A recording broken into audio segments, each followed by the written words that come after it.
You've been lied to about peace.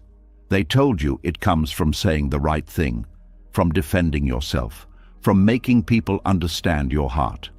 But if that were true, why do so many words leave you feeling drained? Why do so many explanations create more pain instead of peace? Why does speaking so often turn a small moment into a heavy burden? The truth is, peace is not always protected by words. Many times, it is protected by silence, and Buddhist wisdom reveals why silence protects your peace more than words ever will. For centuries, this wisdom has shown that true strength is not found in reacting to every opinion, correcting every misunderstanding, or fighting every battle. It is found in the calm power of restraint, the deep stillness of non-reaction, and the quiet courage to let noise pass without entering your soul. Tonight, as you listen to these lessons, something will begin to change. The urge to explain will weaken, the need to react will soften, the storm inside your mind will begin to settle. You'll feel a clarity rising within you, like the sky opening after dark clouds. And when you wake up tomorrow, you'll understand that silence is not emptiness. Silence is protection. Silence is strength. Silence is peace. This isn't just another audio to fall asleep to. This is a quiet awakening waiting to happen. Are you ready? Let's begin. But before moving forward, something uncomfortable needs to be seen clearly. Most people don't lose their peace in loud, dramatic moments. They lose it quietly, in conversations that seem small, in explanations that feel necessary, in words that slowly pull them away from themselves. What feels like communication often becomes self-betrayal, and once this is understood, silence is no longer confusing. It becomes obvious. Now something deeper begins to unfold. The violence hidden inside unnecessary explanation does not look like violence at all. There are no raised voices, no visible wounds, no obvious harm. On the surface, it looks polite, mature, even wise. A person is simply trying to explain, trying to be understood, trying to keep things peaceful. But beneath that calm surface, something much heavier is taking place. Every unnecessary explanation is a quiet act of pressure against the self. It is the moment where inner truth begins to bend under the weight of external judgment. Instead of standing firmly in what is known inside, energy is redirected outward, trying to reshape how others see it. That shift may seem small, but it changes everything. Because the moment explanation becomes excessive, it stops being communication and starts becoming negotiation. Not negotiation of facts, but negotiation of identity. Who you are begins to feel like something that must be defended, adjusted, or softened so that others can accept it. And that is where the violence begins. It is not loud, but it is constant. It is the tightening in the chest when words are not received the way they were intended. It is the mental replay of conversations, searching for better phrasing, better tone, better timing. It is the quiet frustration of realizing that no matter how clearly something is explained, it is still misunderstood. Over time, this creates a pattern. The mind begins to anticipate misunderstanding before it even happens. Words are chosen more carefully, not from clarity, but from fear. Sentences become longer, explanations become heavier, and conversations become exhausting. What once felt natural now feels like work. And yet, it continues. Because there is a belief underneath all of this. A belief that if something is explained well enough, peace will follow. That if the right words are found, everything will settle. That if understanding is achieved, the tension will disappear. But that belief is not true. Peace does not come from being understood by everyone. Peace comes from not needing to be understood by those who are not willing to see. This is where unnecessary explanation becomes harmful. It keeps the mind trapped in a loop of effort without resolution. It creates a dependence on external validation, where inner calm is tied to how others respond. And when those responses are unpredictable, inconsistent, or dismissive, peace becomes fragile. Buddhist wisdom speaks deeply about this pattern, not through complex theory, but through simple observation. The suffering is not in the misunderstanding itself. The suffering is in the attachment to being understood.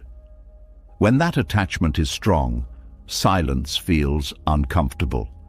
It feels like something is left unfinished, like something important has been abandoned. There is an urge to return, to clarify, to complete the conversation. But what is actually unfinished? Not the truth. The truth remains unchanged, whether it is explained or not. What feels unfinished is the desire for agreement, for recognition, for alignment. And when that desire is not met, the mind tries to fix it through more words. This is where the cycle deepens. More explanation leads to more misunderstanding. More misunderstanding leads to more explanation. And slowly, without noticing, peace is replaced by effort. The conversation is no longer about connection. It becomes about control. Not control over others, but control over how one is seen. And that is exhausting. There is a different way to see this. Not every misunderstanding needs to be corrected. Not every perception needs to be changed. Not every thought someone has about you requires a response. This does not mean indifference. It does not mean lack of care. It means clarity about what is yours and what is not. Your intention is yours. Your truth is yours. But how others interpret that truth belongs to them. And when that boundary becomes clear, something shifts. The need to explain begins to loosen, not because communication is no longer valued, but because it is no longer used as a tool for validation. Words become lighter, conversations become simpler, and silence becomes more comfortable. At first, this feels unfamiliar. There is a moment where the old pattern tries to return. A thought appears, saying something should be said, something should be corrected, something should be clarified. The body may even feel a slight tension, as if preparing to speak. But if that moment is observed instead of acted on, something surprising happens. The tension fades, the urgency disappears, and what remains is stillness. That stillness is not emptiness. It is presence without resistance. It is the absence of unnecessary effort. It is the space where peace exists naturally, without needing to be created. This is the real power of silence. Not silence as avoidance, not silence as suppression, but silence as understanding.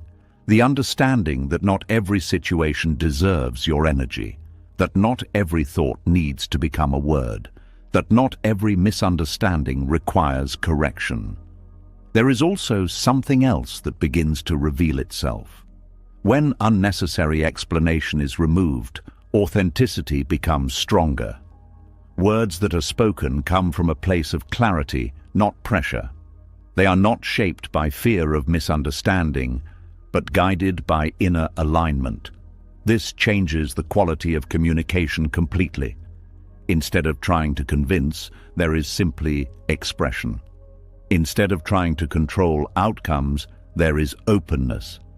And because there is no attachment to how it is received, there is no emotional weight attached to it.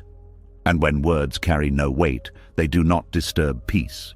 But when words are used to seek approval, to avoid rejection, or to control perception, they carry a heavy emotional charge. That charge does not disappear after the conversation ends. It lingers. It returns in thoughts. It shows up in mood. This is why unnecessary explanation feels draining. It is not the act of speaking that creates exhaustion. It is the intention behind it. When the intention is rooted in fear or attachment, every word carries that energy. And that energy does not stay in the conversation, it follows back into the mind. This is the hidden cost. Time is lost, but more importantly, inner space is lost. The mind becomes crowded with unfinished dialogues, imagined responses, and emotional residue. Even in moments of quiet, there is noise. And that noise is not coming from the outside.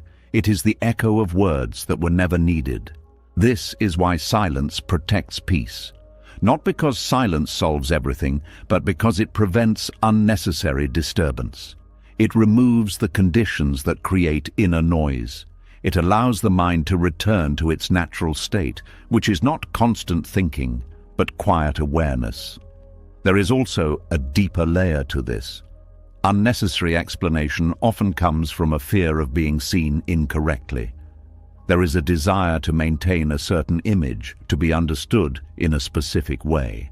But that desire creates tension because it is based on something that cannot be fully controlled. No matter how carefully something is explained, it will still be interpreted through another person's perspective. Their experiences, their beliefs, their emotions all shape how they hear what is said. So even perfect communication cannot guarantee perfect understanding. When this is truly seen, the need to explain begins to dissolve. Because the effort is no longer seen as effective, it is no longer believed that peace can be secured through words. And once that belief fades, a different approach naturally emerges. Instead of trying to control how others see you, there is a focus on how you see yourself. Instead of trying to correct every misunderstanding, there is acceptance that misunderstanding is part of human interaction. And instead of trying to achieve perfect communication, there is comfort in imperfection. This does not mean becoming silent in every situation. There are moments where speaking is necessary, where clarity is helpful, where expression is meaningful. But those moments are different. They do not come from pressure, they come from presence. They are not driven by fear, they are guided by intention.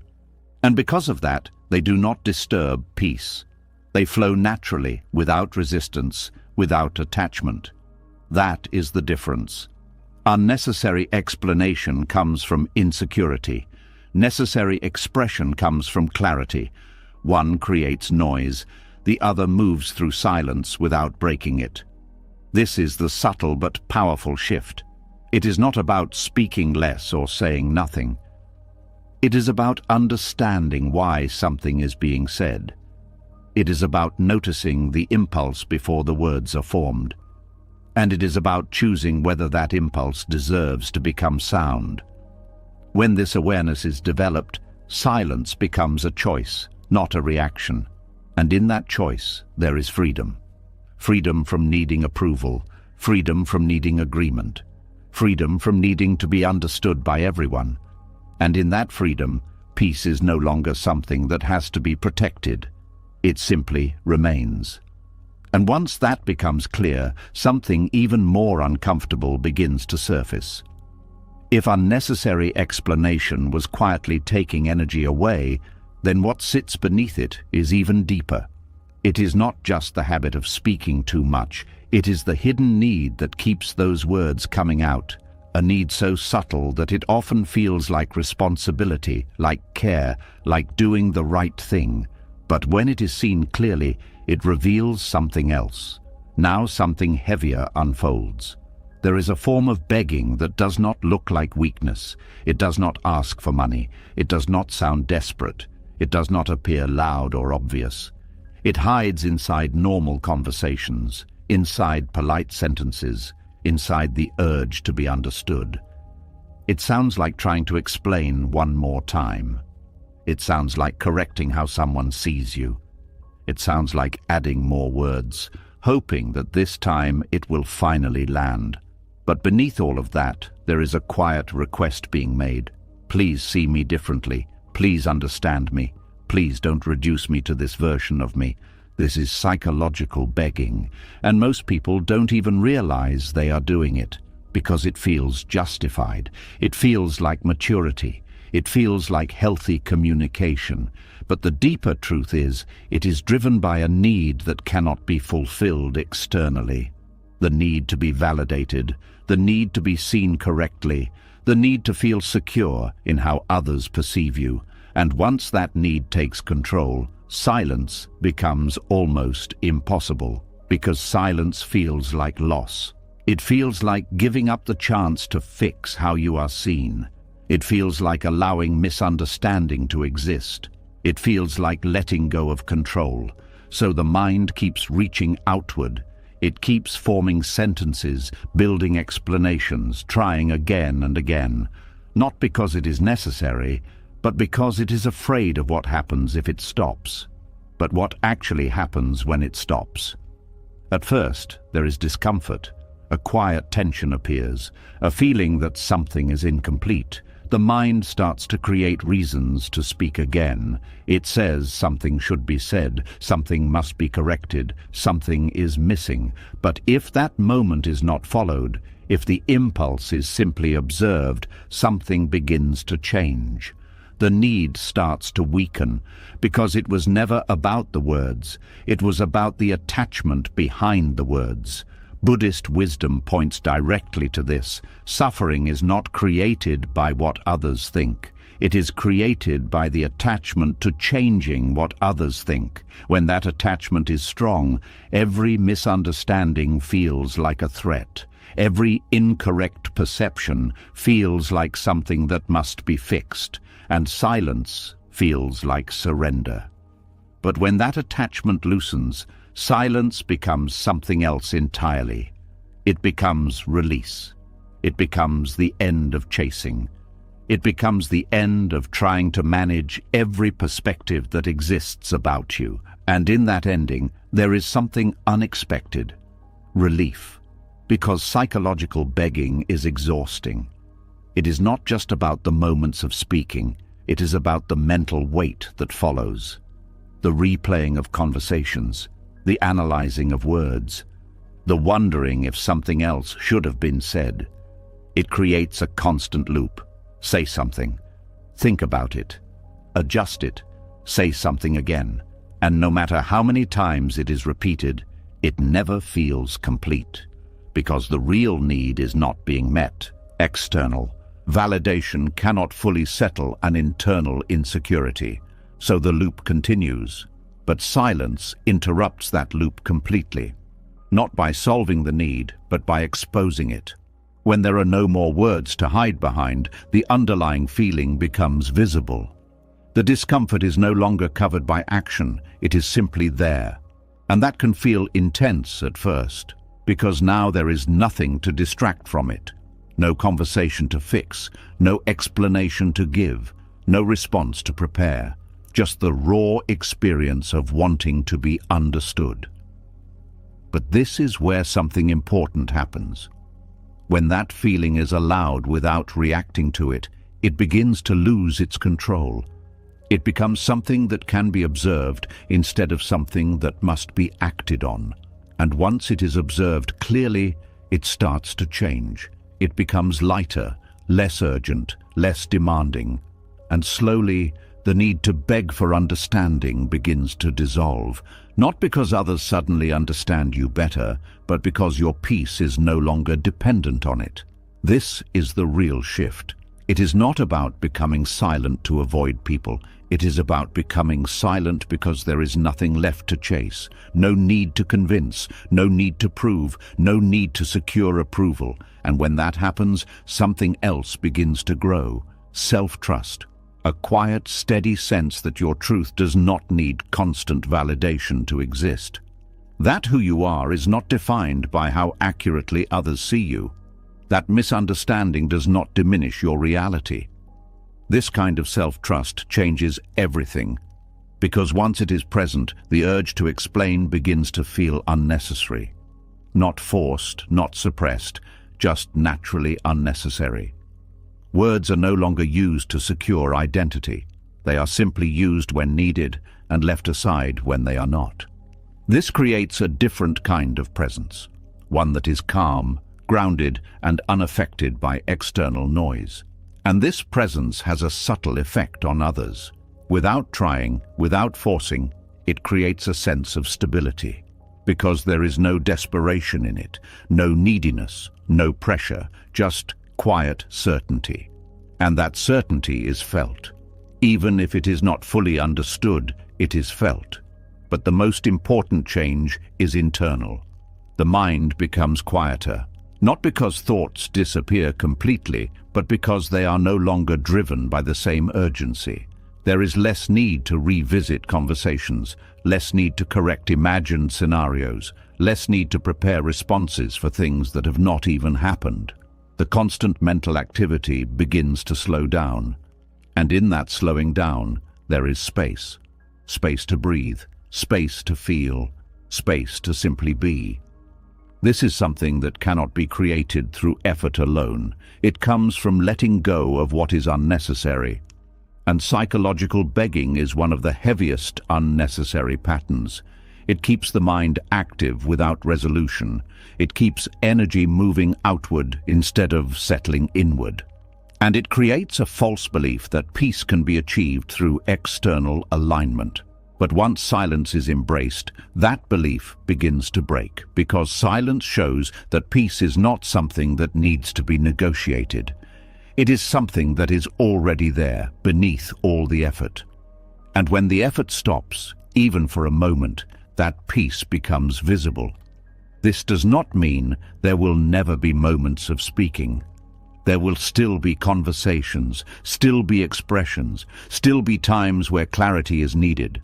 But those moments will come from a different place, not from the need to be validated, but from the desire to communicate, not from insecurity, but from understanding.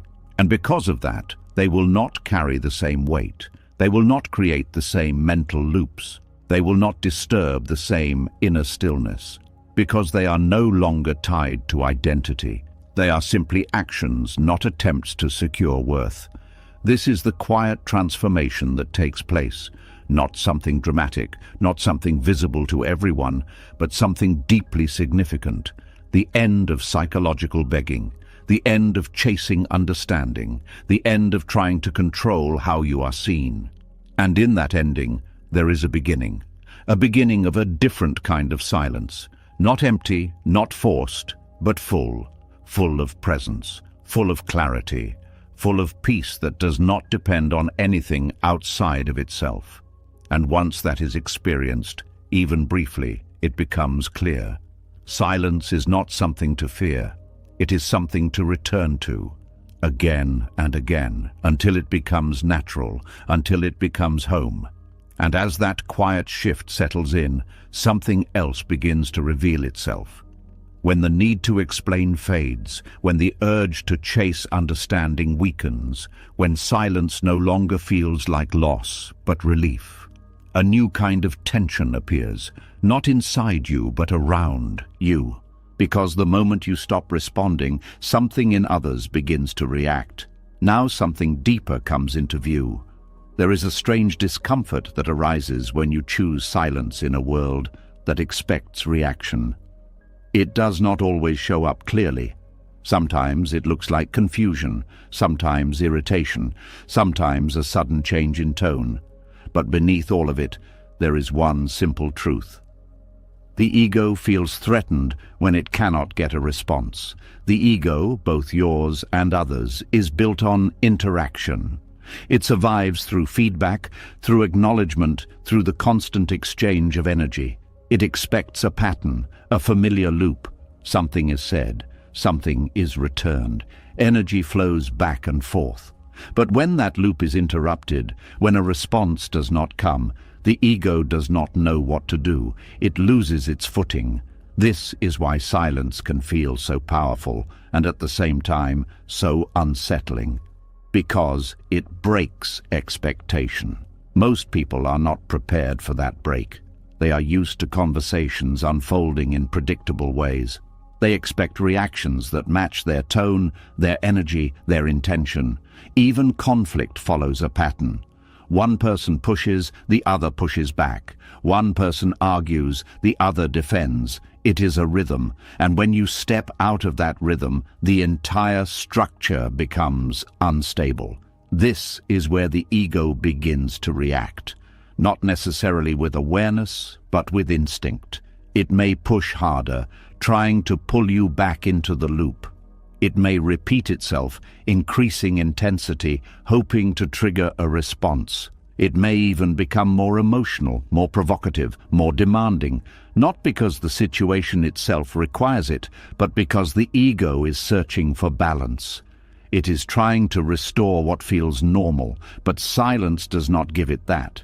Silence holds the break, and that break creates space, space that feels uncomfortable to the ego.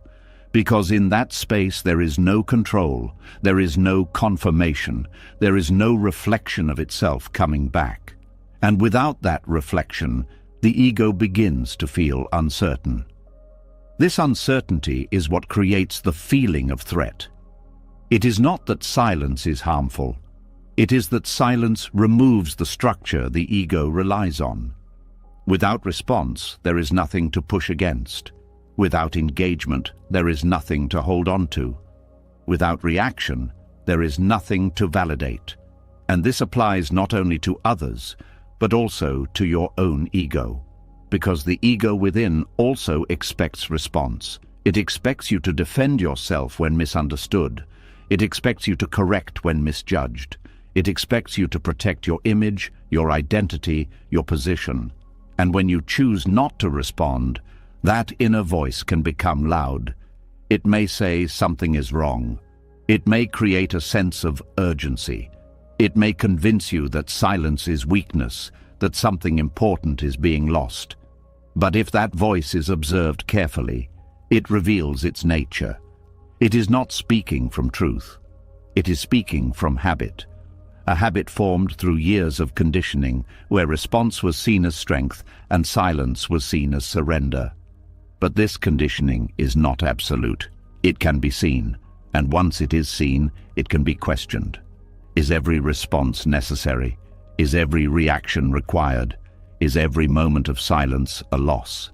When these questions are allowed to exist without immediate answers, something begins to loosen. The automatic nature of reaction starts to break. There is a pause, and in that pause, there is choice. This is where the real shift begins, because without awareness, response is automatic. It happens before there is even time to think. But with awareness, response becomes optional. It becomes something that can be observed before it is acted on. And when it is observed, it often loses its urgency. The need to respond begins to feel less intense, not because the situation has changed, but because the internal relationship to it has changed. This is where silence becomes powerful, not as a strategy, not as a tactic, but as a natural outcome of understanding. When there is no need to defend, no need to prove, no need to control perception, response simply does not arise in the same way. It is not suppressed. It is not held back. It just does not form. And this absence of reaction creates something new, a kind of stability that is not dependent on external conditions. Because the moment you are not pulled into every interaction, your inner state becomes less influenced by what happens around you. This is what makes silence protective. It creates a boundary without effort. Not a wall that blocks others, but a space that is not easily disturbed. And this space changes how everything is experienced. Words that once triggered reaction now pass through without impact. Situations that once demanded engagement now feel optional. The need to be involved in everything begins to fade. And in that fading, there is freedom. But this freedom can feel unfamiliar at first because it goes against what has been learned. There is often a belief that engagement equals strength, that speaking up is always the right choice, that silence is passive. But these beliefs are not absolute. They are shaped by context, by culture, by experience. And when they are examined closely, they begin to lose their certainty. There are moments where speaking is necessary. There are moments where clarity is important. But there are also many moments where silence is the wiser choice. Not because it avoids the situation, but because it sees beyond it. It recognizes when engagement would not lead to understanding. It understands when response would only create more noise, and it chooses stillness instead. This choice is not always easy because the ego resists it. It wants to stay active, it wants to stay involved, it wants to maintain control. But the more silence is practiced, the more this resistance begins to weaken. The ego starts to realize that it does not need to react to everything, that its identity is not dependent on constant engagement, that it can exist without being validated in every moment.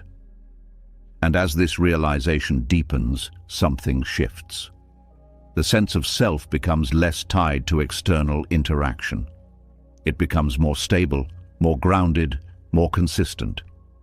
Not because it is reinforced by others, but because it is no longer seeking reinforcement. This is where silence becomes effortless.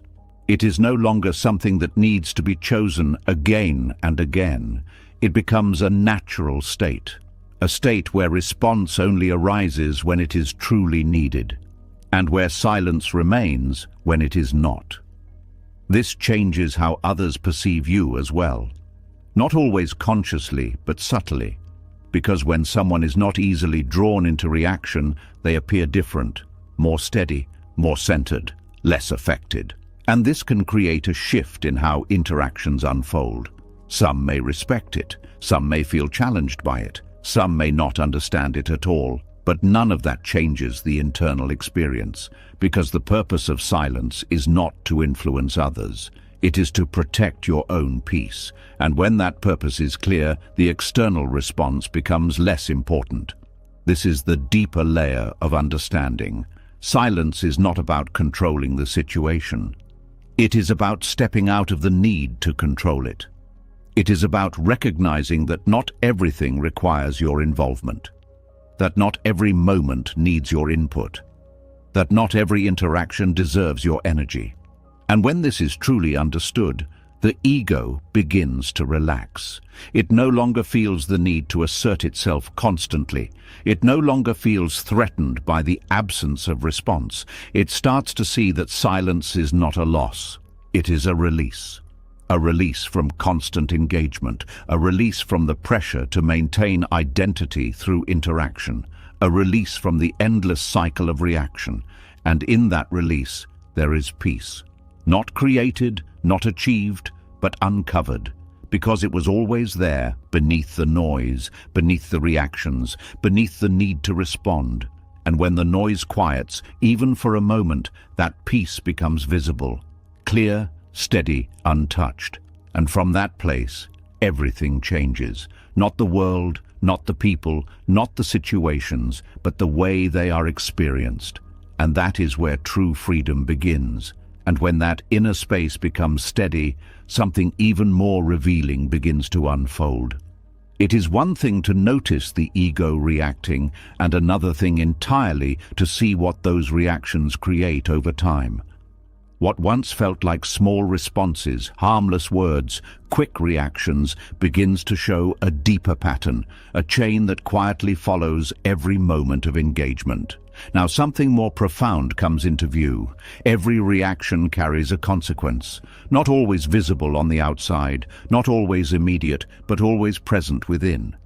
A reaction is not just a response to what happened. It becomes the seed of what happens next.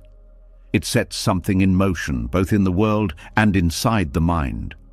This is what Buddhist wisdom calls karma, not as punishment, not as reward, but as continuation. One moment leads into another, one reaction leads into another, one thought gives birth to the next, and without noticing, a simple situation becomes a long chain of mental activity. Someone says something, a reaction arises, words are spoken, or even if they are not, thoughts begin to form.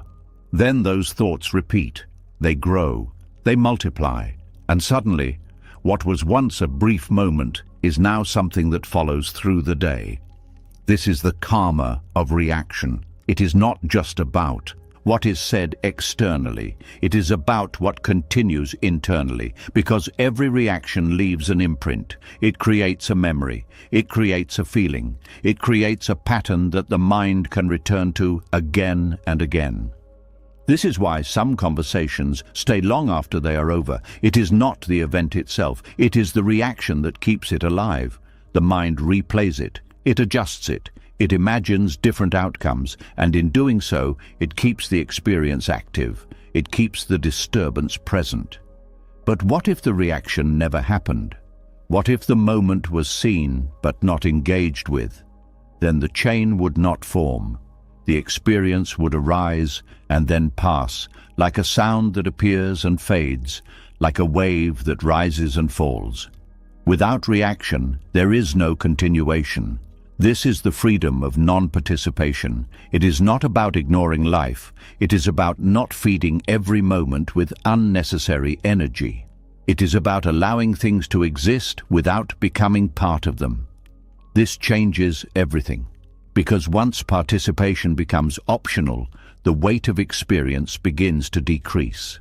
Situations no longer expand beyond their moment. They do not carry forward into the rest of the day. They do not become stories that the mind repeats. They simply arise and then disappear. But this requires a different kind of awareness. The habit of reaction is strong. It has been built over time. The mind is used to responding, used to engaging, used to continuing the chain. So, when non-participation is introduced, it feels unfamiliar. There may be a sense that something is being missed, that something should be done, that silence is incomplete. But if that feeling is observed instead of followed, it begins to change. It reveals itself as a habit, not a necessity. And once it is seen as a habit, it becomes easier to let go. This is where the deeper understanding of karma becomes important. Karma is not something that happens to you. It is something that moves through you. Every reaction strengthens a pattern. Every non-reaction weakens it. And over time, these patterns shape how the mind operates. If reaction is constant, the mind becomes restless, always moving, always responding, always continuing.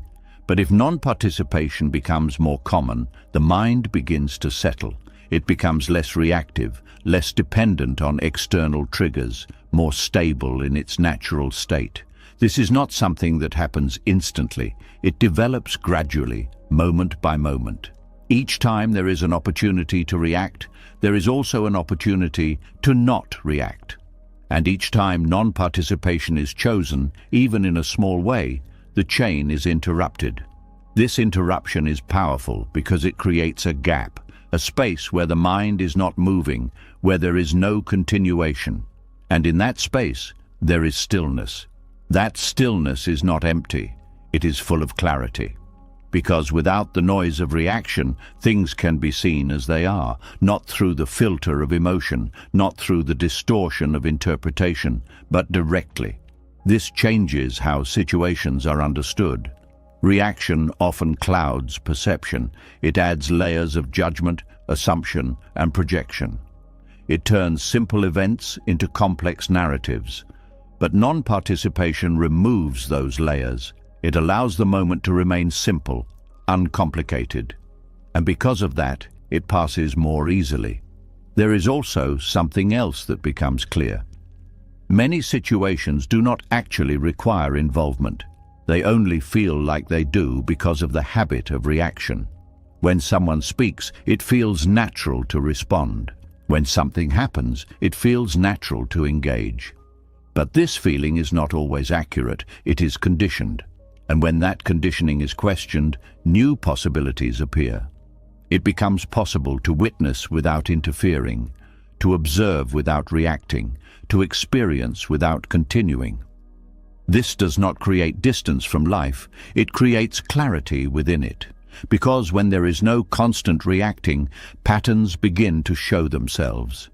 It becomes easier to notice how certain interactions always lead to the same outcome, how certain conversations always create the same feeling, how certain thoughts always lead to the same mental loops. And with that awareness, choice becomes clearer. Participation is no longer automatic, it becomes intentional. This is where freedom begins to take shape, not as something dramatic, but as something subtle. A freedom from unnecessary continuation, a freedom from carrying moments longer than they need to be carried, a freedom from being pulled into every situation that arises. And this freedom has a direct effect on peace. Peace is not something that needs to be created. It is something that remains when disturbance is not sustained. Reaction sustains disturbance. Non-participation allows it to end. This is why silence becomes so important. It is not just the absence of words, it is the absence of continuation. It is the refusal to extend what does not need to be extended. And in that refusal, there is protection. Protection from unnecessary conflict, protection from mental exhaustion, protection from emotional turbulence. But this protection is not rigid. It is not defensive. It is flexible, responsive when needed, still when not. It does not block life.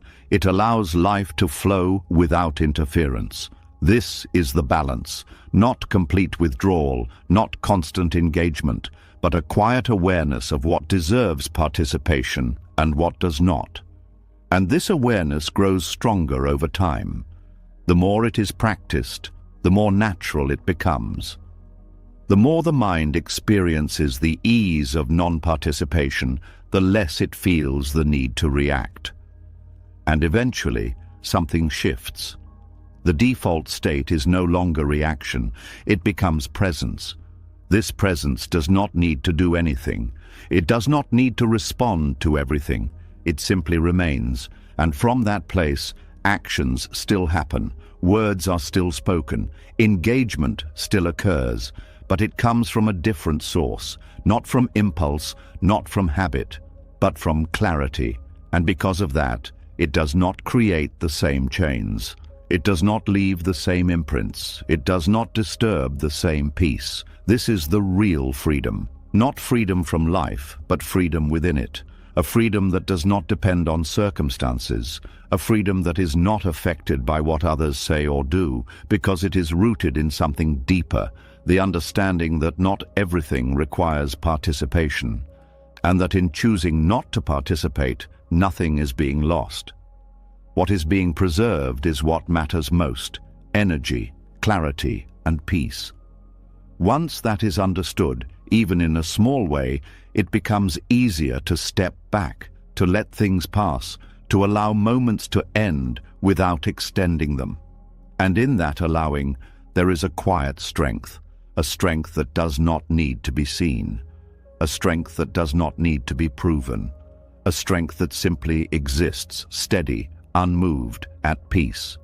And as that quiet strength settles, another layer begins to reveal itself, one that is even more subtle, even more personal, because when reaction slows down and participation becomes a choice, something that was always hidden starts to come into the light. Now, something deeper is uncovered. There is a discomfort that appears the moment silence is chosen, not from the outside, but from within. It is not loud, but it is persistent. A quiet pull, a subtle tension, a feeling that something is being left undone. And that feeling is not random. It is pointing to something that has been there all along. Silence has a way of revealing attachments that were never noticed before. When there is constant speaking, constant reacting, constant engaging, these attachments stay hidden. They blend into normal behavior. They feel like personality, like identity, like who you are. But the moment silence enters, those same patterns begin to stand out. The urge to respond suddenly feels strong. The need to explain feels urgent. The desire to correct, to prove, to be seen in a certain way becomes more visible. And in that visibility, something important is realized. These are not just habits, they are attachments. Attachments to being understood, to being respected, to being liked, to being seen as right, to being seen as good. Attachments to identity, to image, to control over how others perceive you. and these attachments quietly shape behavior in ways that are not always obvious. They create pressure, not from the outside, but from within. Pressure to respond when silence would be more peaceful. Pressure to engage when stepping back would bring clarity. Pressure to maintain a certain image even when it costs inner calm. This pressure often goes unnoticed because it feels normal. It feels like responsibility, like emotional intelligence, like doing what is right. But when silence is introduced, that normality begins to break. The patterns become clear. There is a moment where a response is expected and silence interrupts it. In that interruption, the mind reacts. It begins to create reasons why something should be said. It builds arguments, explanations, justifications, and if that process is observed carefully, it reveals something deeper. The response is not always about the situation. It is about the attachment behind it. An attachment to how the situation affects identity. If someone misunderstands you, the discomfort is not just about the misunderstanding. It is about the attachment to being seen correctly. If someone criticizes you, the reaction is not just about the words, it is about the attachment to being respected. If someone ignores you, the feeling is not just about the silence, it is about the attachment to being acknowledged. These attachments are subtle, they do not always appear clearly, but silence brings them forward. Because without action, without words, without distraction, there is nothing to cover them. They are simply there. And at first, this can feel uncomfortable, because it challenges the way things have always been done. It shows that what felt like natural behavior is often driven by hidden needs. It shows that many actions are not as free as they seem. They are influenced by attachments that operate quietly in the background. But this discomfort is not a problem, it is a doorway, because once these attachments are seen, they can begin to loosen. Not through force, not through rejection, but through understanding. When it becomes clear that the need to be understood is creating tension, that need starts to weaken. When it is seen that the desire to control perception is exhausting, that desire begins to soften. When it is realized that seeking validation creates dependence, the mind begins to let go. This does not happen instantly, it happens gradually. Each time silence is chosen, each time the impulse to react is observed but not followed, the attachment loses a little bit of its strength. And over time, what once felt urgent begins to feel optional. This is where freedom starts to emerge, not as a concept, but as a lived experience. The freedom to not respond immediately. The freedom to not explain everything. The freedom to let others hold their own perceptions without needing to change them. And in that freedom, something else becomes possible. Authenticity. Because when actions are no longer driven by attachment, they become more aligned with what is actually true. Words are no longer shaped by the need to be accepted. They are simply expressions of what is real. Silence is no longer something to avoid. It becomes a natural state. This creates a different relationship with life. Interactions become lighter. Conversations become less charged. Situations that once created tension now pass more easily, because the internal pressure is no longer there. There is no need to manage every perception, no need to control every outcome, no need to hold on to every identity, and without that weight, the mind becomes clearer, more present, more at ease. But this clarity also brings responsibility, because once attachments are seen, it becomes harder to ignore them. There is a choice, to continue reacting as before, or to allow those attachments to dissolve. And that choice is not always easy, because attachments often feel like part of who you are. Letting them go can feel like losing something important. But what is actually lost is not identity, It is the tension that comes with holding on to identity too tightly. It is the constant effort to maintain a certain image. It is the pressure to meet expectations that were never truly yours. And when that pressure is released, what remains is something more stable, a sense of self that is not dependent on external validation, a presence that does not need to be constantly reinforced, a peace that does not fluctuate based on how others respond. This is why silence is so revealing. It does not add anything new. It removes what was covering what is already there. It creates space, and in that space, truth becomes visible. Not the truth about others, but the truth about what is happening inside. The patterns, the needs, the attachments, and once those are seen clearly, they begin to lose their control. Because attachment relies on unconsciousness. It stays strong when it is not noticed. But when it is brought into awareness, it starts to weaken. It can no longer operate in the same way. And this is where transformation happens. Not through effort, not through force, but through seeing. Seeing how attachment shapes behavior, seeing how it creates tension, seeing how it keeps the mind active. And in that seeing, something shifts. The grip loosens, the urgency fades, the need softens, and silence becomes easier, not because it is practiced, but because there is less resistance to it. This changes everything, because when silence is no longer resisted, it becomes a place of rest. A place where the mind can settle, where there is no need to perform, no need to prove, no need to maintain, just presence. And from that presence, life continues. Words are still spoken when needed. Actions are still taken when appropriate. But they come from a different place, not from attachment, but from clarity, not from need, but from choice. And because of that, they do not carry the same weight. They do not create the same disturbance. They do not leave the same residue. This is the deeper purpose of silence, not just to protect peace, but to reveal what disrupts it, to show the hidden forces that shape behavior, to bring awareness to what was previously automatic, and through that awareness, to allow freedom. A freedom that is not dependent on circumstances, a freedom that is not affected by how others think or act. A freedom that comes from within. And once this freedom is felt, even in a small way, it becomes clear. Silence is not empty. It is full of insight, full of understanding, full of the quiet power to see what was always there, and in that seeing, to finally let go. And as those attachments begin to loosen, something unexpected starts to surface.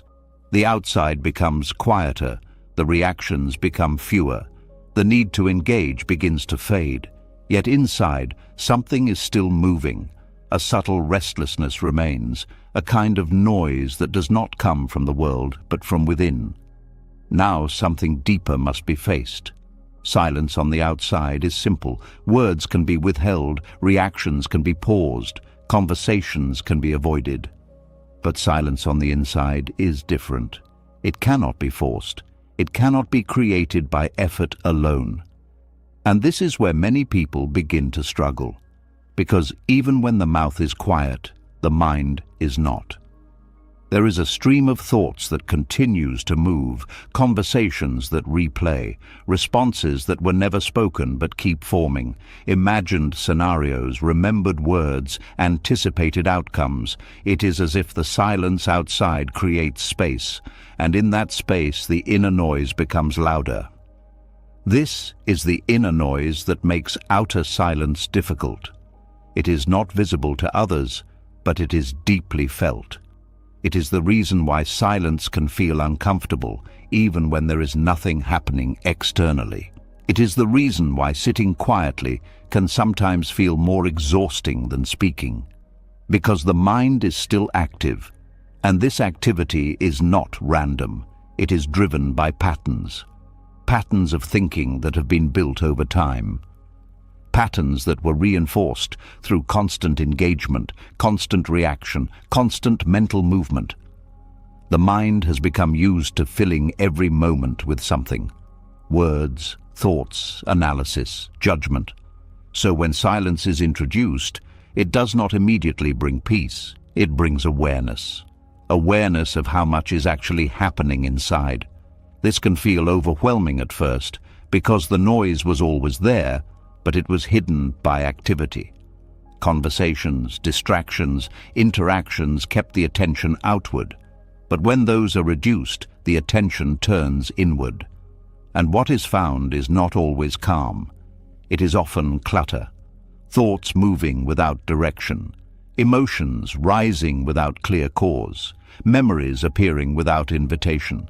It can feel like the mind is trying to maintain control by staying busy. This is where understanding becomes important. The inner noise is not a problem. It is a reflection. A reflection of everything that has been accumulated, everything that has been processed, everything that has been carried without being fully seen. When the mind has been trained to react, it continues reacting even when there is nothing to respond to. It creates its own content. It builds its own loops. It keeps itself occupied. And this is why outer silence alone is not enough. Because if the inner noise remains, silence becomes uncomfortable. It feels like something is missing. It feels like something needs to be filled. And this often leads back to speaking, back to engaging, back to creating noise externally just to escape the noise internally. But there is another way to approach this, not by trying to stop the thoughts, not by forcing the mind to be quiet, but by understanding the nature of the noise. The noise is not the enemy. It is a process of release. When the mind has been constantly active, it does not become still immediately. It goes through a phase where everything that was suppressed, ignored, or carried begins to surface. Thoughts that were pushed aside begin to appear. Feelings that were avoided begin to be felt. And this can create the impression that silence is making things worse. But in reality, it is revealing what was already there. This is a crucial point, because if this is misunderstood, silence may be abandoned. It may seem easier to return to distraction, to conversation, to anything that reduces the awareness of inner noise. But if the process is allowed to continue, something begins to change. The thoughts do not stay at the same intensity. They begin to slow down, not because they are being controlled, but because they are being seen. When a thought is observed without reacting to it, it loses some of its energy. It is no longer fed. It is no longer continued. It is simply noticed. And when this happens repeatedly, the overall activity of the mind begins to decrease. The noise becomes less dense. The gaps between thoughts become wider. And in those gaps, something new appears. Stillness, not forced, not created, but uncovered. This stillness is different from silence that is imposed. It is natural. It does not require effort to maintain. It is simply there when the noise is not being sustained. But reaching this point requires patience, because the mind does not change instantly. It has been conditioned over years. It has developed habits of constant movement. So expecting immediate stillness creates frustration, and frustration itself becomes another form of noise. Instead, there needs to be a different approach, one that allows the mind to settle in its own time, one that does not demand silence, but creates the conditions for it to arise. This is where awareness becomes key. Not awareness that tries to control, but awareness that observes. Watching the thoughts without following them. Noticing the patterns without trying to change them immediately. Allowing everything to be seen without interference. This creates a shift, because the mind begins to recognize that it does not need to react to every thought, that not every idea needs to be explored, that not every feeling needs to be acted on, and with that recognition, the intensity of the noise begins to decrease. There is also another layer to this. The inner noise is often connected to unresolved experiences. things that were not fully processed, moments that were left incomplete, emotions that were not fully felt. These remain in the mind as unfinished patterns, and silence brings them forward, not to create discomfort, but to allow completion. When these experiences are allowed to surface without resistance, they begin to resolve. They lose their hold. They stop repeating in the same way, and the mind becomes lighter. This is why silence can feel healing, not because it removes everything immediately, but because it allows what is hidden to come into awareness. And through awareness, transformation becomes possible. But this process requires trust. Trust that the noise will not last forever. Trust that the mind knows how to settle. Trust that stillness is not something that needs to be forced. Because the moment there is an attempt to force silence, the mind reacts. It creates more tension, more resistance, more noise. But when there is acceptance, when the noise is allowed without judgment, it begins to change naturally. This is the paradox. Trying to be quiet creates more noise. Allowing the noise creates quiet. And this understanding changes the relationship with silence. It is no longer something to achieve. It becomes something to allow, something that emerges when the conditions are right. And those conditions are created through awareness, patience, and non-resistance. As this becomes more familiar, the discomfort of silence begins to fade. What once felt empty now feels full. What once felt restless now feels calm. What once felt difficult now feels natural. And with this shift, silence becomes a place of rest. Not a space that needs to be filled, but a space that offers relief. A place where the mind can settle without effort. Where thoughts can pass without creating disturbance. Where presence becomes more stable. This stability has a deep impact on everything else. Because when the inner noise decreases, external situations lose their power to disturb. Words from others do not create the same reaction. Events do not carry the same weight. Because there is less internal movement to amplify them, the mind becomes less reactive, not because it is suppressing responses, but because it is no longer driven by the same patterns. And in that state, silence is no longer difficult. It becomes natural, effortless, a default state rather than a forced choice. This is the deeper purpose of understanding inner noise, not to eliminate it completely, but to see it clearly, to understand its nature, to allow it to move without being controlled by it, and through that understanding to experience a different kind of silence. One that is not just external, but internal. One that is not temporary, but stable. One that does not depend on circumstances, but remains regardless of what is happening outside. And once this is experienced, even briefly, it changes the way silence is seen. It is no longer something to struggle with. It becomes something to return to. A place where peace is not created, but revealed. A place where the mind does not need to do anything. A place where everything can simply be as it is. And in that being, there is a quiet, steady, unshakable calm. And as that inner quiet becomes more familiar, another illusion begins to fall away. The mind is no longer as crowded, the noise is no longer as constant, and in that space, something subtle starts to be questioned. The need to speak, the need to express every thought, the need to put every truth into words. It no longer feels as automatic as before. Now something deeper must be understood. There is a belief that truth must always be spoken to be valid, that if something is real, it must be expressed. That silence somehow weakens it, hides it, or makes it less important. This belief feels natural because it has been repeated so often. Speak your truth. Say what you feel. Don't hold things in. But there is another side to this that is rarely seen. Not every truth needs to be spoken to be real. Truth does not gain its existence from being heard. It does not become stronger because it is expressed. It does not depend on acknowledgement to remain valid. It exists on its own, independent of whether it is shared or not. This changes the relationship with speaking, because when it is believed that every truth must be spoken, there is pressure. A constant need to express, to clarify, to make sure everything inside is reflected outside. And this pressure can quietly disturb peace.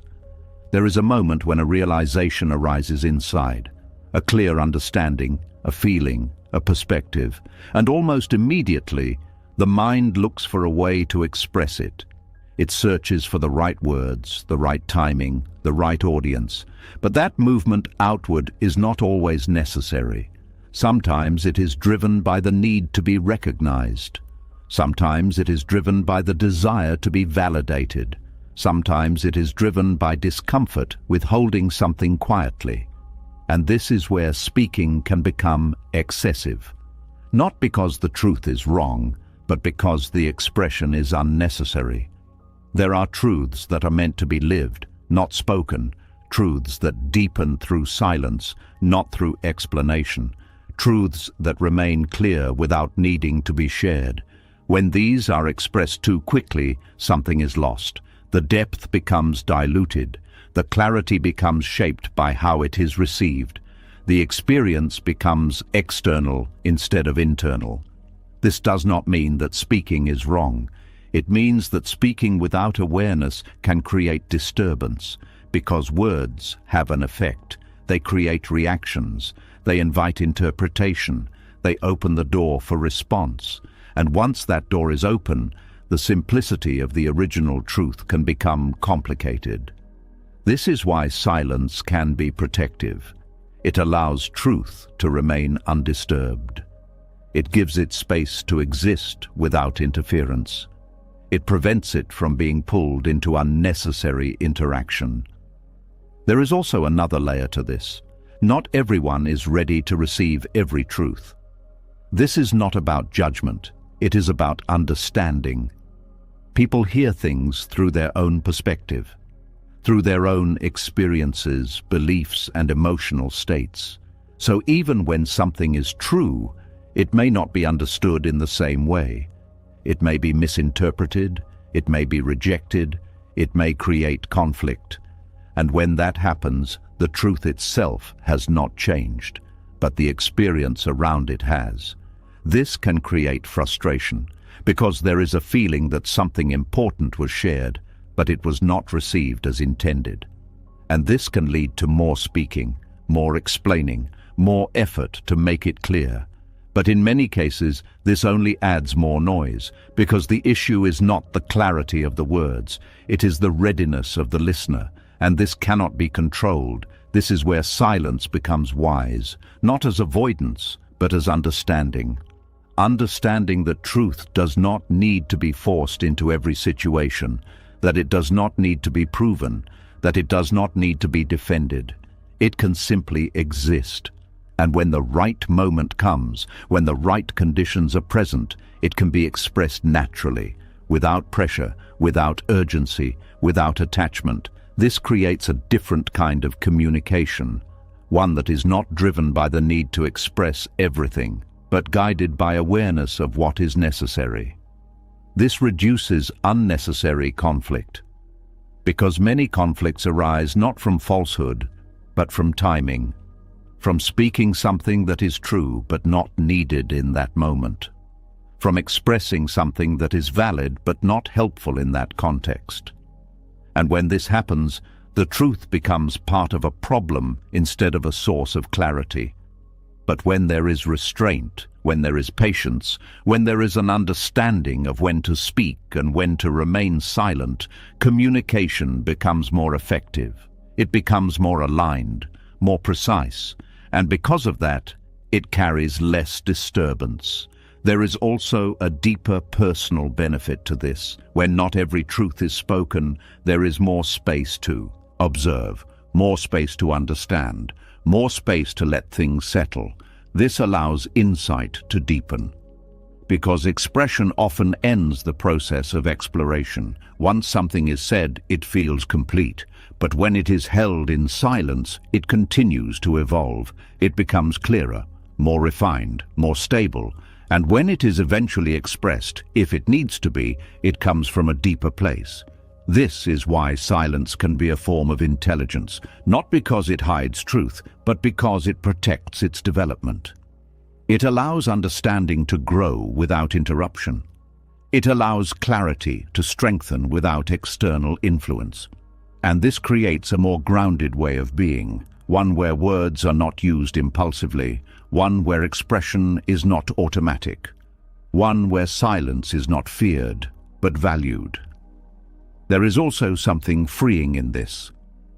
Because when there is no need to express everything, there is less pressure, less urgency, less mental activity around how things should be said.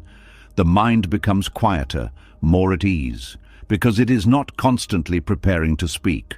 It is simply present, and in that presence, there is peace. A peace that does not depend on being heard, a peace that does not require acknowledgement, a peace that exists independently. This does not mean becoming distant or disconnected. It means becoming more intentional, choosing when to speak, not because it is expected, but because it is appropriate. Choosing silence, not because there is nothing to say, but because saying it is not necessary. And this choice creates balance, a balance between expression and stillness, between sharing and holding, between speaking and simply being. This balance is important because without it, communication can become overwhelming. Either too much speaking, which creates noise, or too much silence without understanding, which creates suppression. But when there is awareness, both can exist naturally. Words arise when needed. Silence remains when not. And neither disturbs peace. This is the deeper understanding. Truth does not need constant expression to remain true. It does not need to be repeated, defended, or explained endlessly. It can exist quietly. And in that quiet existence, it remains stable, unaffected by how others see it, unaffected by how others respond, unaffected by whether it is acknowledged or not. And when this is realized, something shifts. The need to prove begins to fade. The need to explain begins to soften. The need to be heard begins to loosen. And what remains is something much simpler. Clarity without pressure. Understanding without urgency. Presence without noise. This is where silence becomes powerful again, not as something that replaces truth, but as something that protects it, not as something that hides, but as something that holds. And in that holding, there is strength, a quiet strength that does not need to be seen, a steady presence that does not need to be confirmed, a deep peace that does not depend on expression. And once this is felt, even for a moment, it becomes clear. Not every truth needs to be spoken, because truth, in its deepest form, does not need words to exist. It simply is. And in allowing it to be, without forcing it into sound, there is a freedom that cannot be taken away. A freedom that comes from knowing that what is real inside does not need to be constantly proven outside. And in that knowing, silence becomes enough, more than enough. It becomes complete. And as that quiet understanding settles, another misunderstanding begins to fall away. Silence is no longer seen as emptiness, no longer mistaken for avoidance, no longer confused with weakness. Yet something still feels unresolved, because many people carry a hidden belief that if you stay silent, you are pulling away, that if you do not respond, you do not care, that if you do not speak, you are closing your heart. Now something more gentle and more powerful begins to reveal itself. There is a kind of silence that does not separate, it softens. A kind of silence that does not reject, it understands. A kind of silence that does not withdraw, it protects both you and the other person at the same time. This is silence as compassion. It is not cold, it is not distant, it is not indifferent. It is deeply aware, because not every moment needs a response to be meaningful. Not every situation needs words to show care, and not every interaction becomes better through speaking. In fact, there are many moments where words would only add more weight, more confusion, more harm. Compassionate silence sees this clearly. It recognizes when speaking would come from emotion instead of clarity. It notices when words would be shaped by frustration, by hurt, by the need to correct or defend. And instead of releasing that energy outward, it allows it to settle. This is not suppression. It is understanding the impact of expression. Because words, once spoken, cannot be taken back. They move into the world, they touch other minds, they create reactions. And when they are spoken from a place of inner disturbance, they often carry that disturbance with them. Silence in those moments becomes an act of care, not just for yourself, but for the other person. Because instead of reacting, instead of adding more noise, you are choosing not to pass on the disturbance. You are choosing not to escalate what could remain small. You are choosing not to turn a temporary emotion into a lasting consequence. This is where silence becomes compassionate. It breaks the chain of reaction. It stops the spread of unnecessary harm. And it creates space. Space where things can settle naturally. There is also another side to this. Sometimes people speak from their own pain, not always clearly, not always kindly, not always in ways that are easy to receive, but beneath their words there is often something deeper: confusion, fear, insecurity, or unresolved hurt. When this is not seen, the natural response is to react, to defend, to respond with equal force. But when it is seen, something changes. There is less urgency to reply, less need to match the tone, less desire to correct immediately. Because the focus shifts from the words to what is behind them. And in that shift, silence becomes understanding, not agreement, not approval, but recognition. Recognition that what is being expressed is not always the full truth of the person, but a moment shaped by their inner state. This allows for patience. It allows for restraint. It allows for a response that is not driven by the surface level of interaction. And sometimes that response is silence. A silence that does not reject the person, but refuses to engage with the disturbance. This creates a different kind of interaction. One that does not feed conflict, one that does not amplify emotion, one that allows space for things to calm down. And in that space, something else becomes possible. Clarity. Because when there is no immediate reaction, there is time. Time for emotions to settle. Time for thoughts to become clearer. Time for a more grounded response to emerge, if one is needed at all. This is often misunderstood, because silence is seen as absence, as doing nothing, as not participating. But in reality, compassionate silence is active. It is a choice. A conscious decision not to contribute to confusion, not to add to tension, not to escalate what does not need to grow. It is an awareness of timing, an understanding that not everything needs to be addressed immediately. That some things resolve themselves when they are not forced. And that sometimes the most helpful thing that can be done is to simply not interfere. This kind of silence requires strength. Because it goes against impulse, it goes against the immediate desire to respond, to correct, to express. But it is guided by a deeper awareness, one that sees beyond the moment, one that understands the long-term impact of words and chooses accordingly.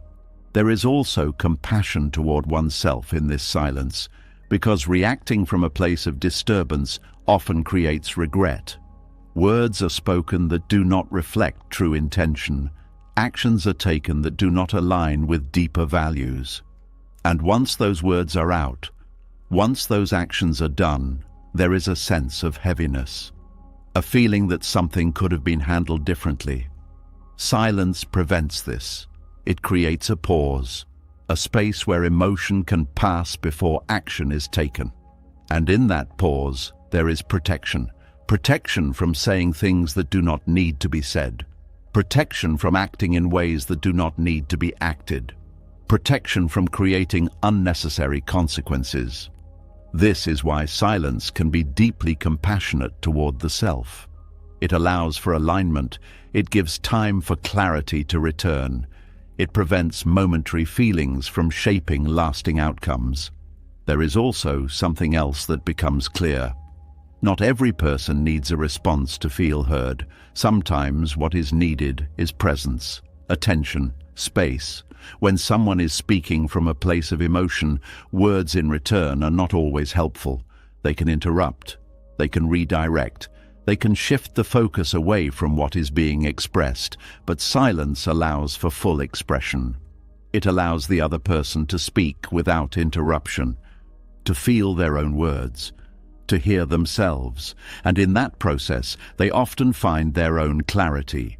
This is a different kind of support, one that does not impose, one that does not guide prematurely, one that trusts the other person's process. And this trust is felt, even without words, because presence has a quality. It communicates in ways that language cannot. It creates a sense of being seen, even in silence. This is why silence does not always mean withdrawal. It can mean deeper engagement. An engagement that is not based on speaking, but on being fully there, fully aware, fully attentive, without the need to fill the space with sound. This kind of silence strengthens connection because it removes the pressure to perform, to say the right thing, to respond perfectly. It allows interaction to be more natural, more honest, more grounded, and this creates a different kind of relationship, one that is not built on constant exchange of words, but on shared presence, shared understanding, shared space. There is also a broader impact of this kind of silence. When one person chooses not to react, not to escalate, not to engage in unnecessary conflict, it affects the entire interaction. The energy changes, the direction shifts, because conflict needs participation, it needs response, it needs continuation. And when that is not given, it begins to dissolve. Not always immediately, not always completely, but the intensity decreases. The momentum slows, and often what seemed important in the moment begins to lose its weight. This is how silence can be a form of compassion toward the situation itself. It prevents unnecessary growth of tension. It allows things to settle naturally. It reduces the spread of emotional disturbance, and it creates the possibility for a more peaceful outcome.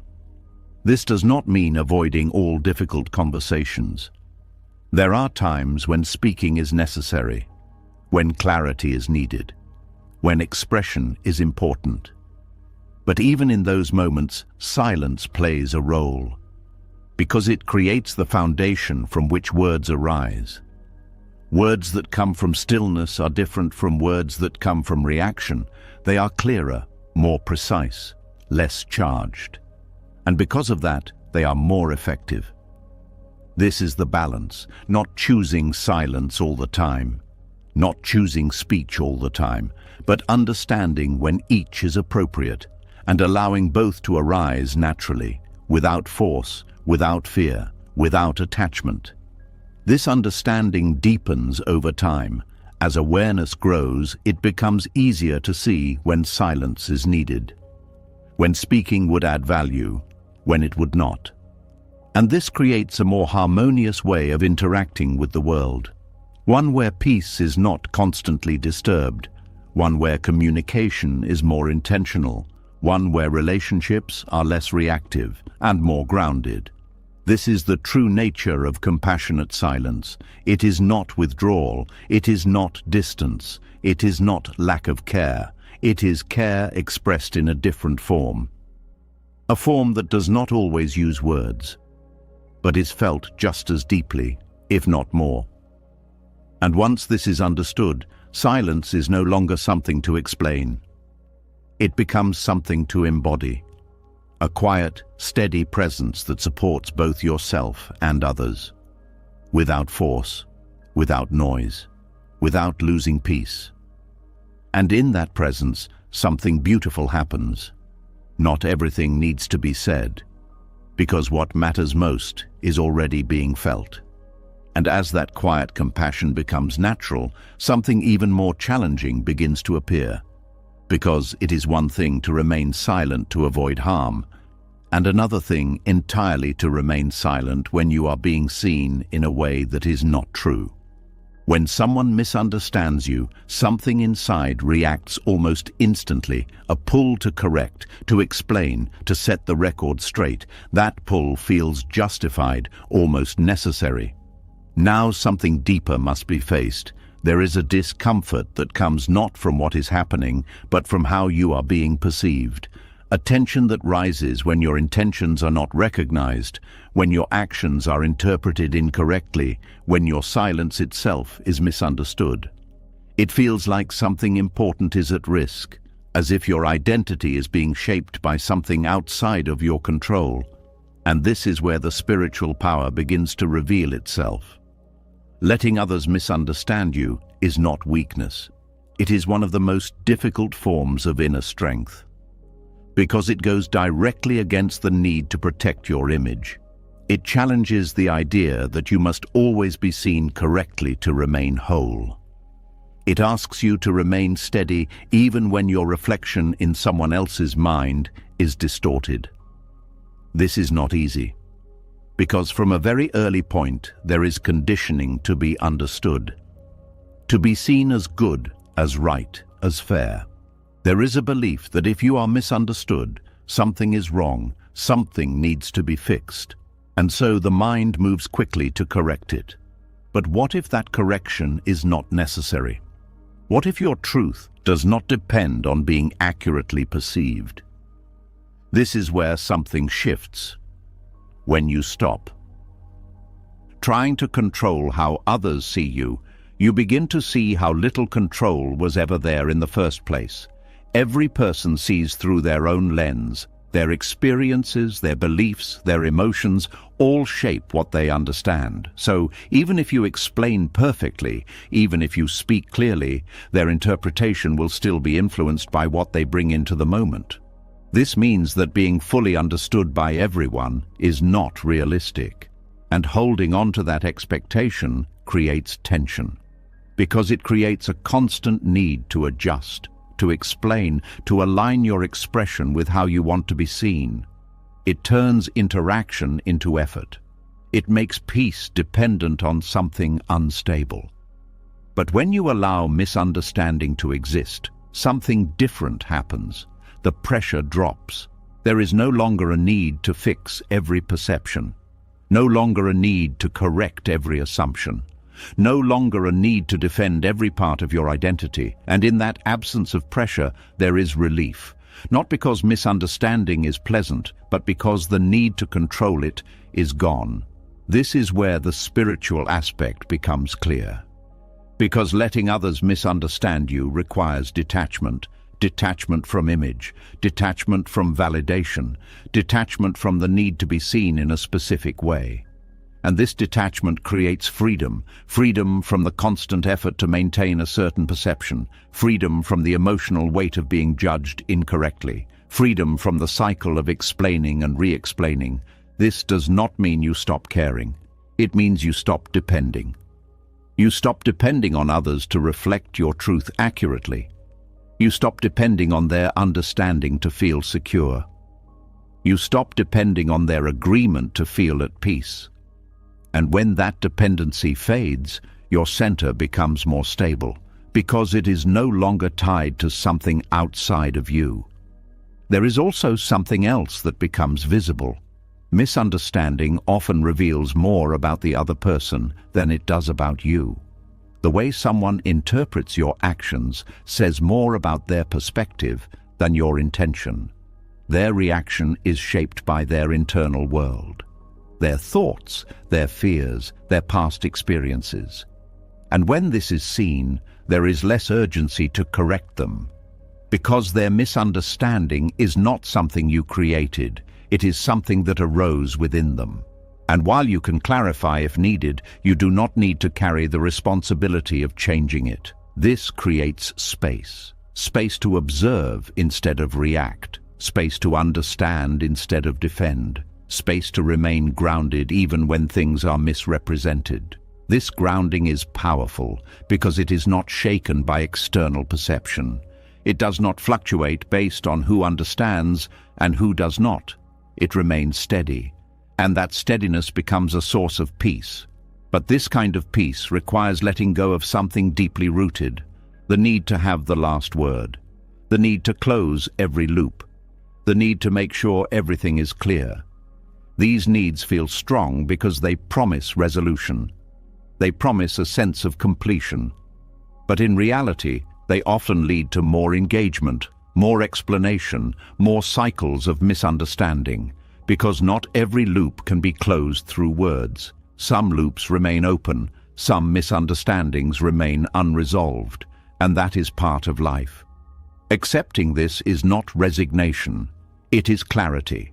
Clarity that not everything needs to be finished, that not everything needs to be corrected, that some things can remain as they are without disturbing your inner state.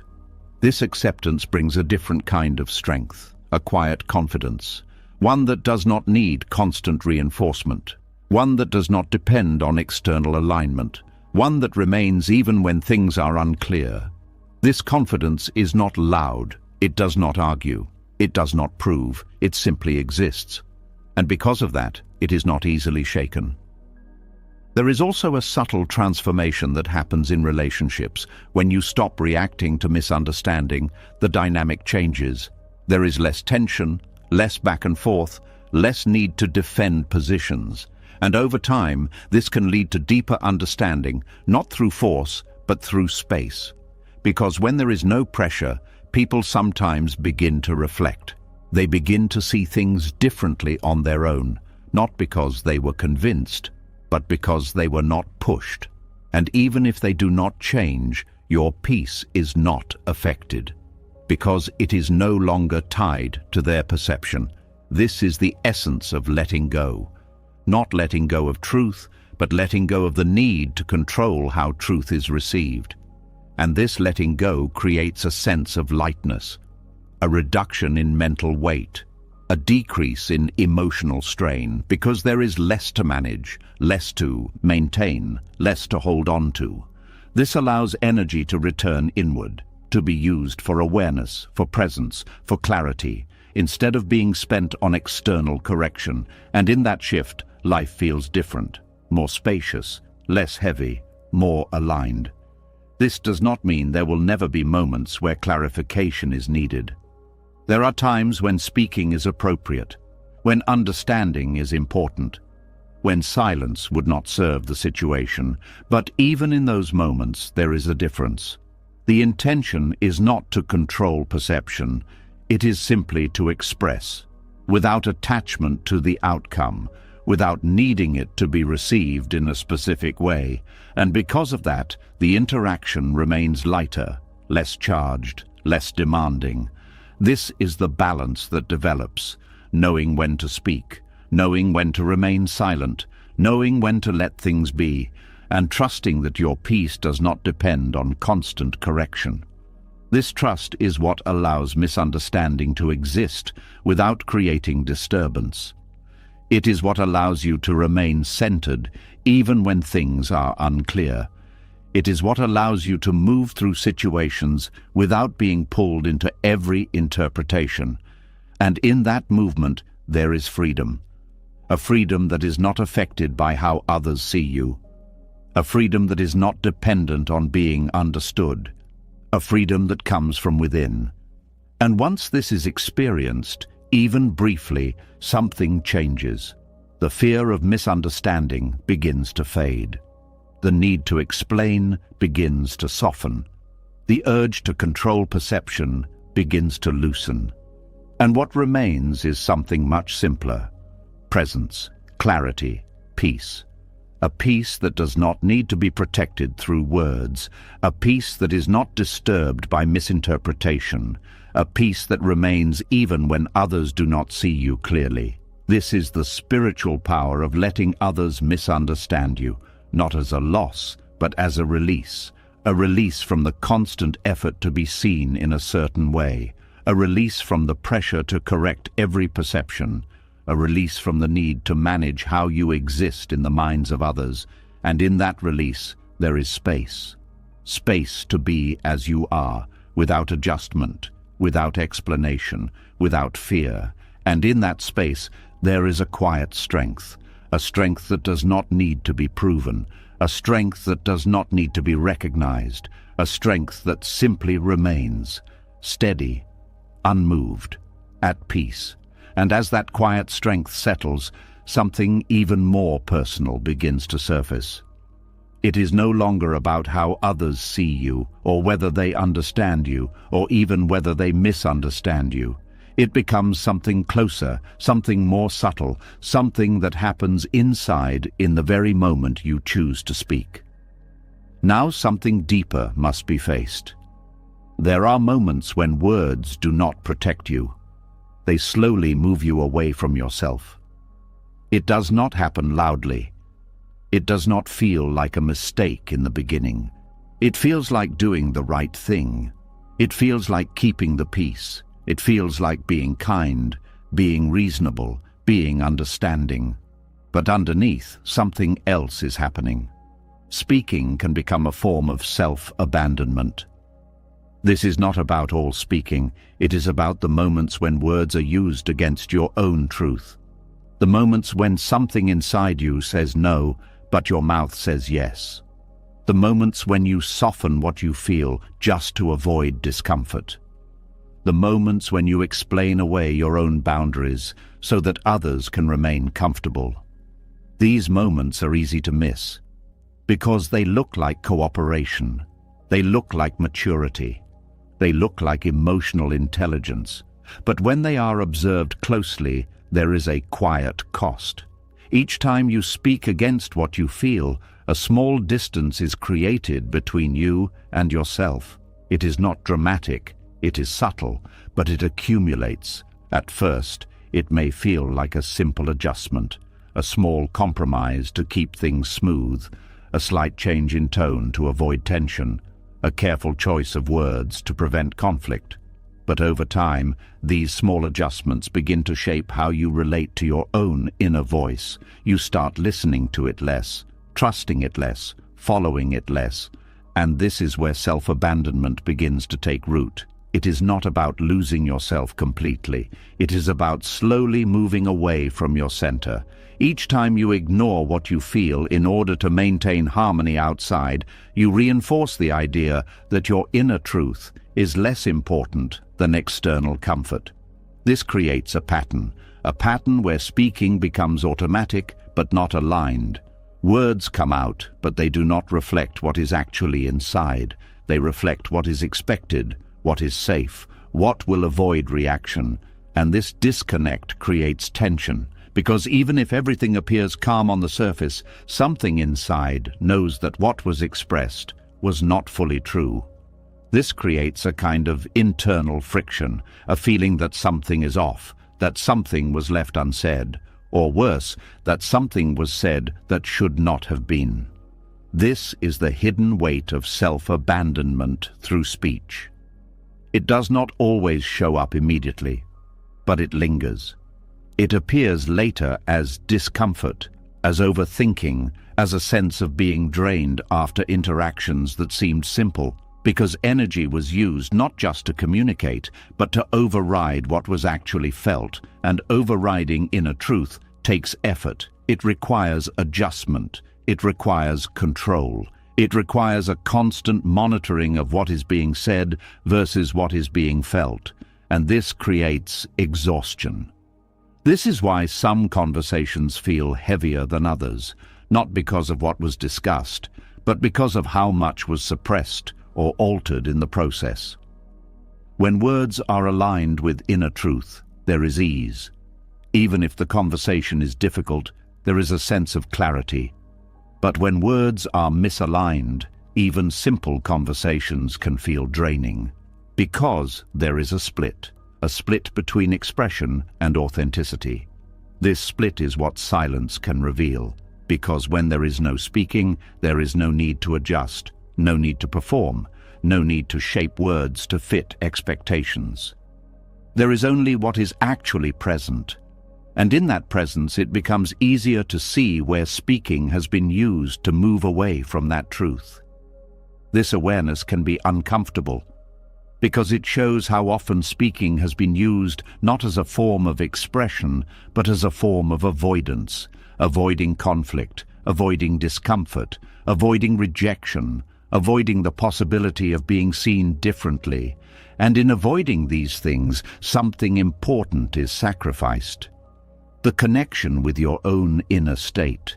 This does not mean that every thought must be spoken. It does not mean that silence is always better. It means that speaking should not come at the cost of abandoning what is real inside. There is a difference between choosing not to speak and speaking against your own truth. One preserves alignment, the other breaks it, and this difference becomes clearer with awareness. There is a moment before speaking, a brief pause. In that pause, there is a choice: to speak from alignment or to speak from adjustment. When this pause is noticed, everything begins to change, because it creates space for honesty, not necessarily honesty that is spoken, but honesty that is acknowledged internally. And once something is acknowledged internally, it becomes harder to ignore. This leads to a different kind of speaking, one that is slower, more intentional, more grounded. Words are no longer used to manage reactions. They are used to express what is actually present. And when speaking from this place, there is less need to explain, less need to justify, less need to defend, because the words are not trying to achieve something. They are simply reflecting something. This removes pressure, because the outcome is no longer the focus. The focus is alignment. And when alignment is present, the interaction becomes lighter, regardless of how it is received. There is also something else that begins to shift. The fear of discomfort starts to weaken, because when speaking is no longer used to avoid discomfort, discomfort becomes something that can be experienced without needing to escape it. This creates resilience, a kind of inner stability that does not depend on everything being smooth, because smoothness is no longer being forced. It is allowed to arise naturally when it does. And when it does not, there is still a sense of steadiness. This steadiness is important, because it allows for boundaries to exist without needing to be explained excessively. It allows for honesty without aggression. It allows for silence without guilt, and it allows for speaking without self-abandonment. This creates a different way of being in relationships, one where connection is not maintained through constant adjustment, but through authenticity. And authenticity does not mean saying everything. It means not saying things that are untrue to yourself. This is a subtle but important distinction, because self-abandonment often hides in the things that are said, not in what is left unsaid. It hides in the agreements that are made without true agreement, in the reassurances that are given without full sincerity, in the explanations that are offered not from clarity but from pressure. These are the moments where silence would have been more aligned, not as avoidance but as honesty, because sometimes not speaking is the most truthful response. Not because there is nothing to say, but because what is true is not ready to be expressed, or does not need to be expressed at all. This kind of silence protects the connection with yourself. It keeps you grounded in what is real. It prevents the drift that happens when words are used to disconnect from inner truth. And over time, this creates a stronger sense of self, one that is not easily influenced by external pressure, one that does not need to adjust constantly to fit different situations, one that remains consistent. This consistency is felt, not just internally, but by others as well, because when someone is aligned, there is a clarity in their presence, a steadiness that does not shift with every interaction. And this steadiness creates trust, not because everything is said perfectly, but because there is no hidden tension, no underlying conflict between what is felt and what is expressed. This is the opposite of self-abandonment. It is self-connection, a connection that is maintained even in difficult situations, even in moments where speaking would be easier, even in moments where silence would be misunderstood, because the priority is no longer external comfort. It is internal alignment, and when that becomes the priority, everything changes. Speaking becomes more honest, silence becomes more natural, and peace becomes more stable, because it is no longer dependent on constant adjustment. It is rooted in something deeper, the willingness to remain true to what is real inside, even when it is not convenient, even when it is not easy, even when it is not fully understood by others. And in that willingness there is strength, a quiet strength, one that does not need to prove itself, one that does not need to be seen, one that simply remains, grounded, clear, at peace. And as that inner alignment becomes stronger, something else begins to stand out with surprising clarity. It is no longer just about what you say or do, but about what you choose to step into. Because not every situation that appears in front of you deserves your presence, and not every emotional pull needs your participation. Now something deeper must be seen. There are invitations that do not look like invitations. They do not arrive with politeness or clarity. They arrive as comments, as tone, as tension in the air. They arrive as someone else's frustration, someone else's misunderstanding, someone else's need to pull you into their emotional state. And almost instantly, there is a pull to respond, to engage, to step into the moment. This pull feels natural, it feels automatic, but it is not always necessary, because many of these moments are not neutral. They are invitations to suffer, an invitation to argue, an invitation to defend, an invitation to carry emotions that were never yours, an invitation to enter a state of mind that disturbs your peace. And most of the time, these invitations are accepted without awareness, not because you want to suffer, but because the reaction feels immediate. It feels like the right thing to do. It feels like engagement is required. But Buddhist wisdom offers a different perspective. Not every invitation must be accepted, and more importantly, not every emotional situation requires your participation. This is where something powerful begins. The moment you recognize that you have a choice not just in what you say, but in whether you engage at all. This choice is often overlooked, because reaction feels like the only option. But when awareness is present, another option becomes visible. Non-participation, not avoidance, not denial, but conscious disengagement from what does not serve your peace. This requires a shift in perception. Instead of seeing every situation as something you must respond to, you begin to see them as possibilities. Possibilities that you can step into or step away from. And once this becomes clear, the experience of life changes. Because you are no longer pulled into every emotional current. You are no longer carried by every wave.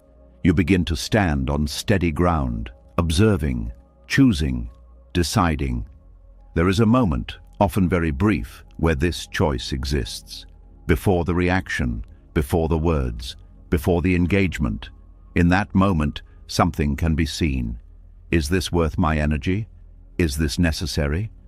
Will this bring clarity, or will it create more disturbance? These questions do not need to be asked in words. They can be felt. And when they are felt, the answer often becomes clear.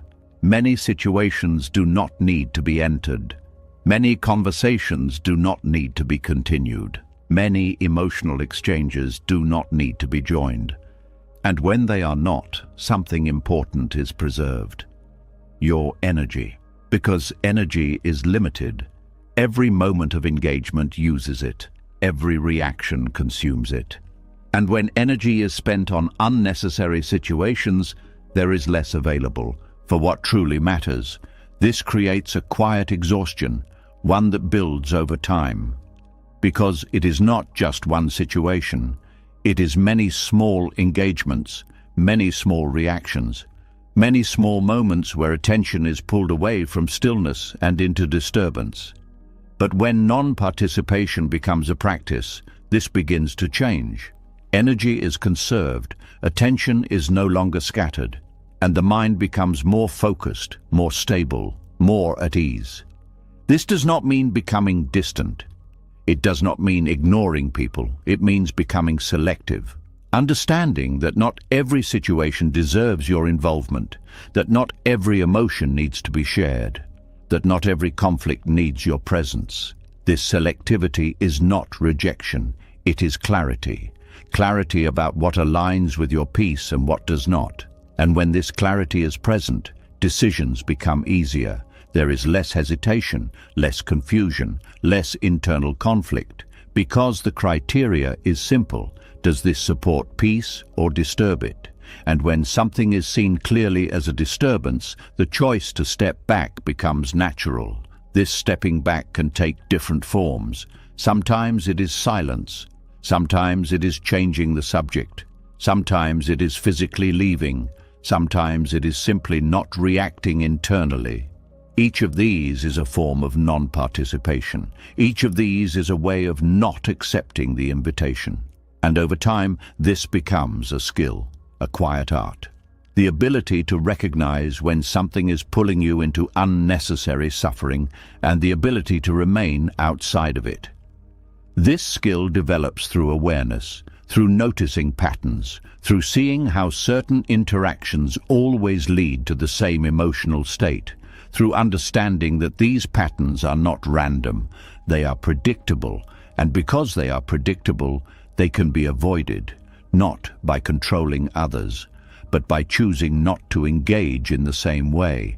This creates a different experience, one where fewer situations escalate, one where fewer emotions linger, one where the mind is less affected by what happens around it.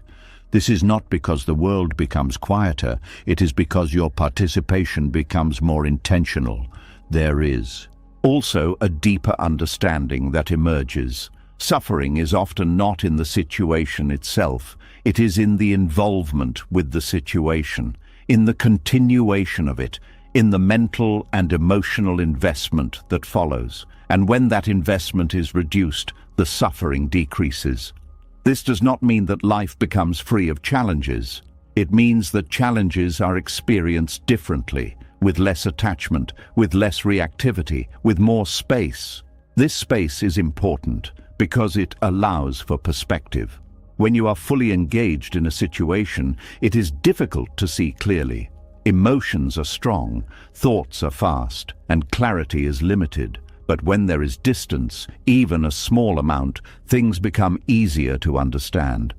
Not just what is happening, but why it is happening. And this understanding creates more thoughtful responses. Or sometimes the realization that no response is needed at all.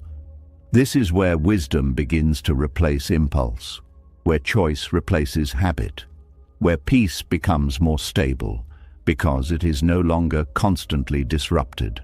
There is also compassion in this practice, not just for yourself, but for others. Because when you do not engage in unnecessary conflict, you are not adding to it, you are not feeding it, you are not continuing it. And this can change the direction of an interaction, sometimes immediately, sometimes gradually. But the absence of participation removes fuel, and without fuel, many situations lose their intensity. This does not mean that others will always understand your silence. They may interpret it in different ways, they may expect engagement, they may push for a response. But their expectation does not require your participation. And once this is understood, it becomes easier to remain steady, to not be pulled back into the loop, to not feel obligated to respond to every invitation. This is where inner freedom becomes real, not as an idea, but as a lived experience. The freedom to choose where your energy goes, the freedom to step away from what does not serve you, the freedom to remain at peace even when others are not. This freedom is quiet. It does not need to be announced. It does not need to be explained. It is simply practiced, moment by moment, choice by choice, and over time it becomes natural. The mind begins to recognize situations more quickly, to see the pattern before it fully unfolds, to feel the pull before it becomes strong. And in that early awareness, the choice to not engage becomes easier. Less effort is required. Less resistance is needed, because the understanding is already there. This is the essence of not attending every invitation to suffer. It is not about avoiding life. It is about engaging with life wisely, choosing where to invest your energy, choosing what to carry, choosing what to let pass. And in making these choices, something important happens. Peace is no longer something that needs to be protected constantly. It becomes something that is naturally maintained, because fewer disturbances are allowed to take root. Fewer situations are allowed to grow. Fewer moments are extended beyond their need.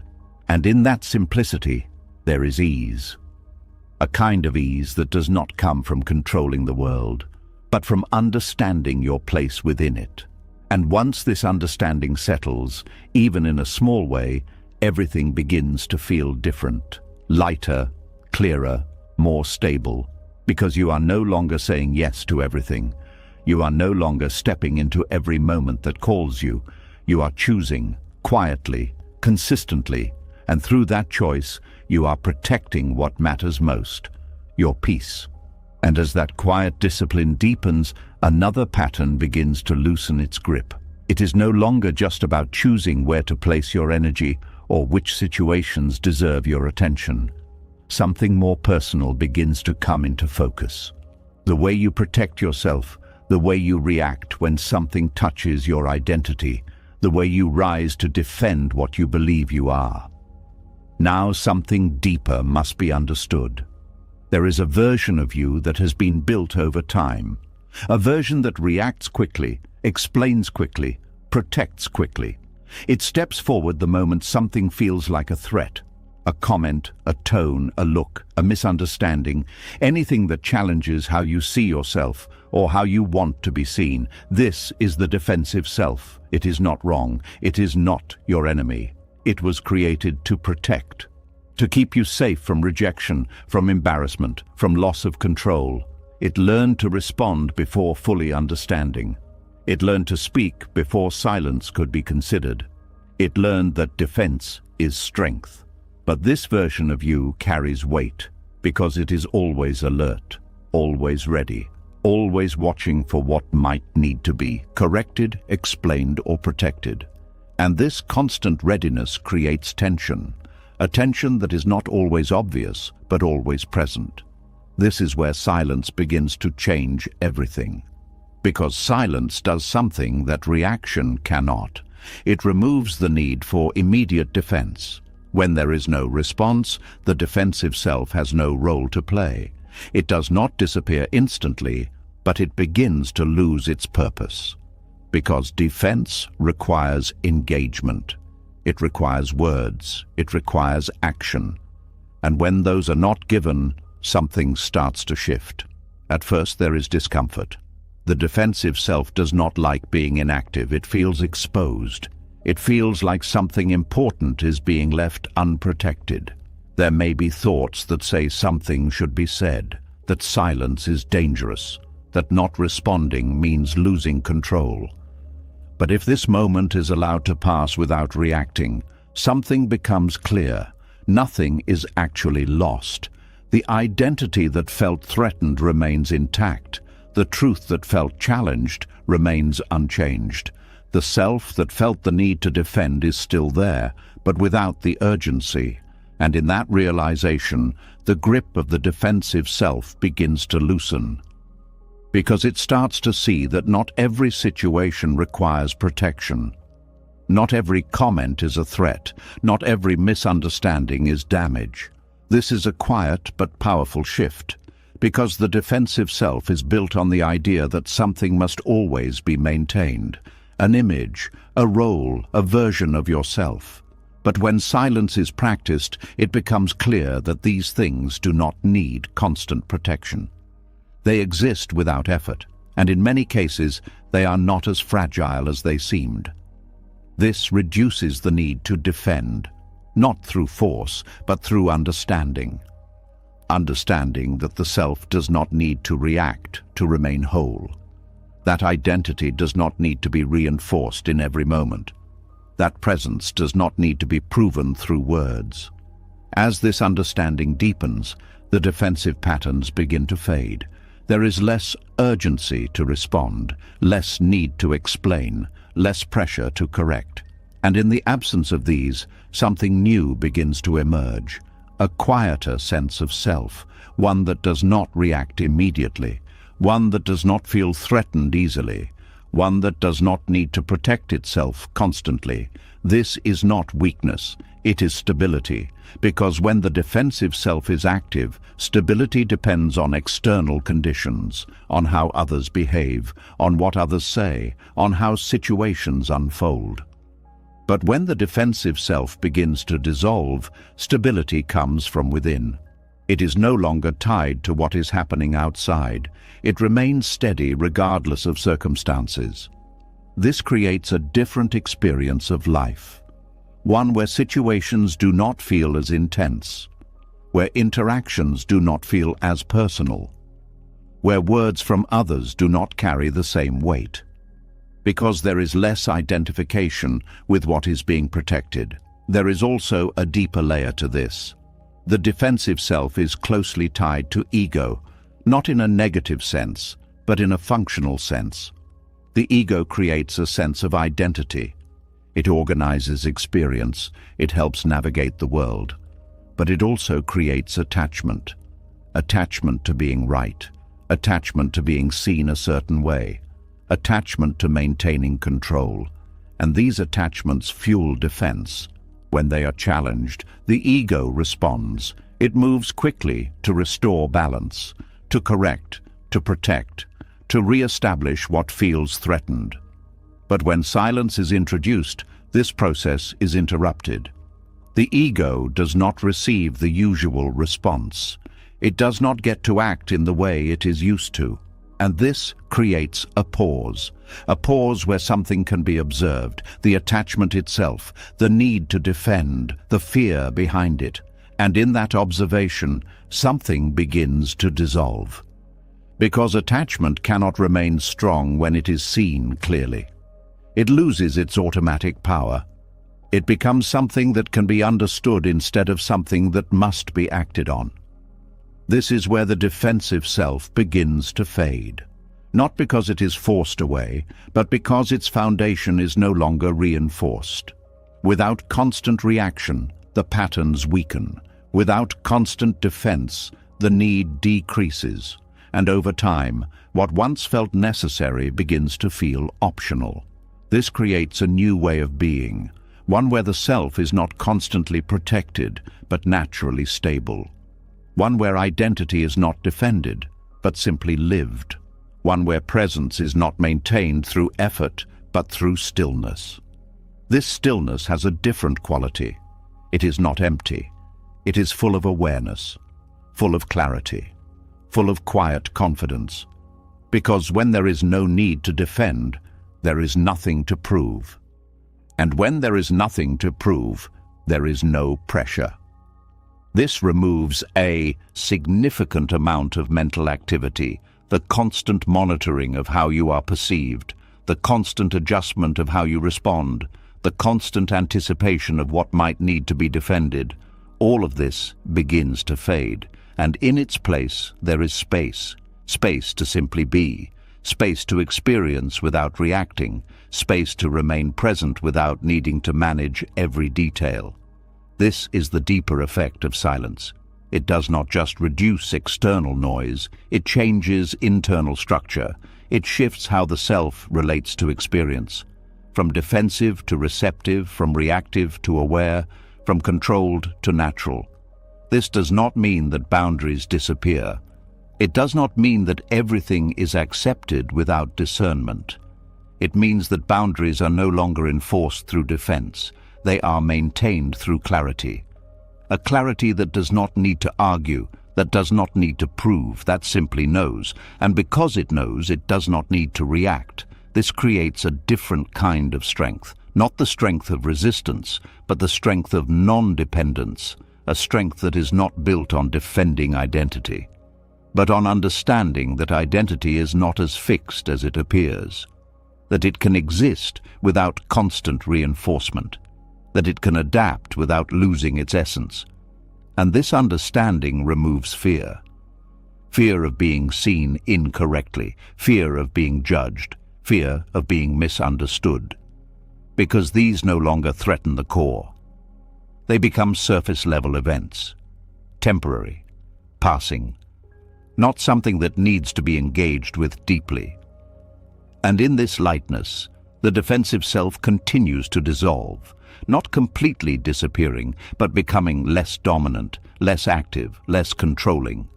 It becomes a tool instead of a default state, used when needed, but not present all the time. This is the balance, not eliminating defense entirely, but removing its constant presence, allowing it to rest, allowing it to step back, allowing silence to take its place. And in that silence, something profound happens. The self becomes less rigid, less defined by reaction, less shaped by external influence. It becomes more fluid, more open, more aligned with what is actually present. This alignment creates peace, not as something that needs to be maintained, but as something that naturally exists when there is no constant disturbance.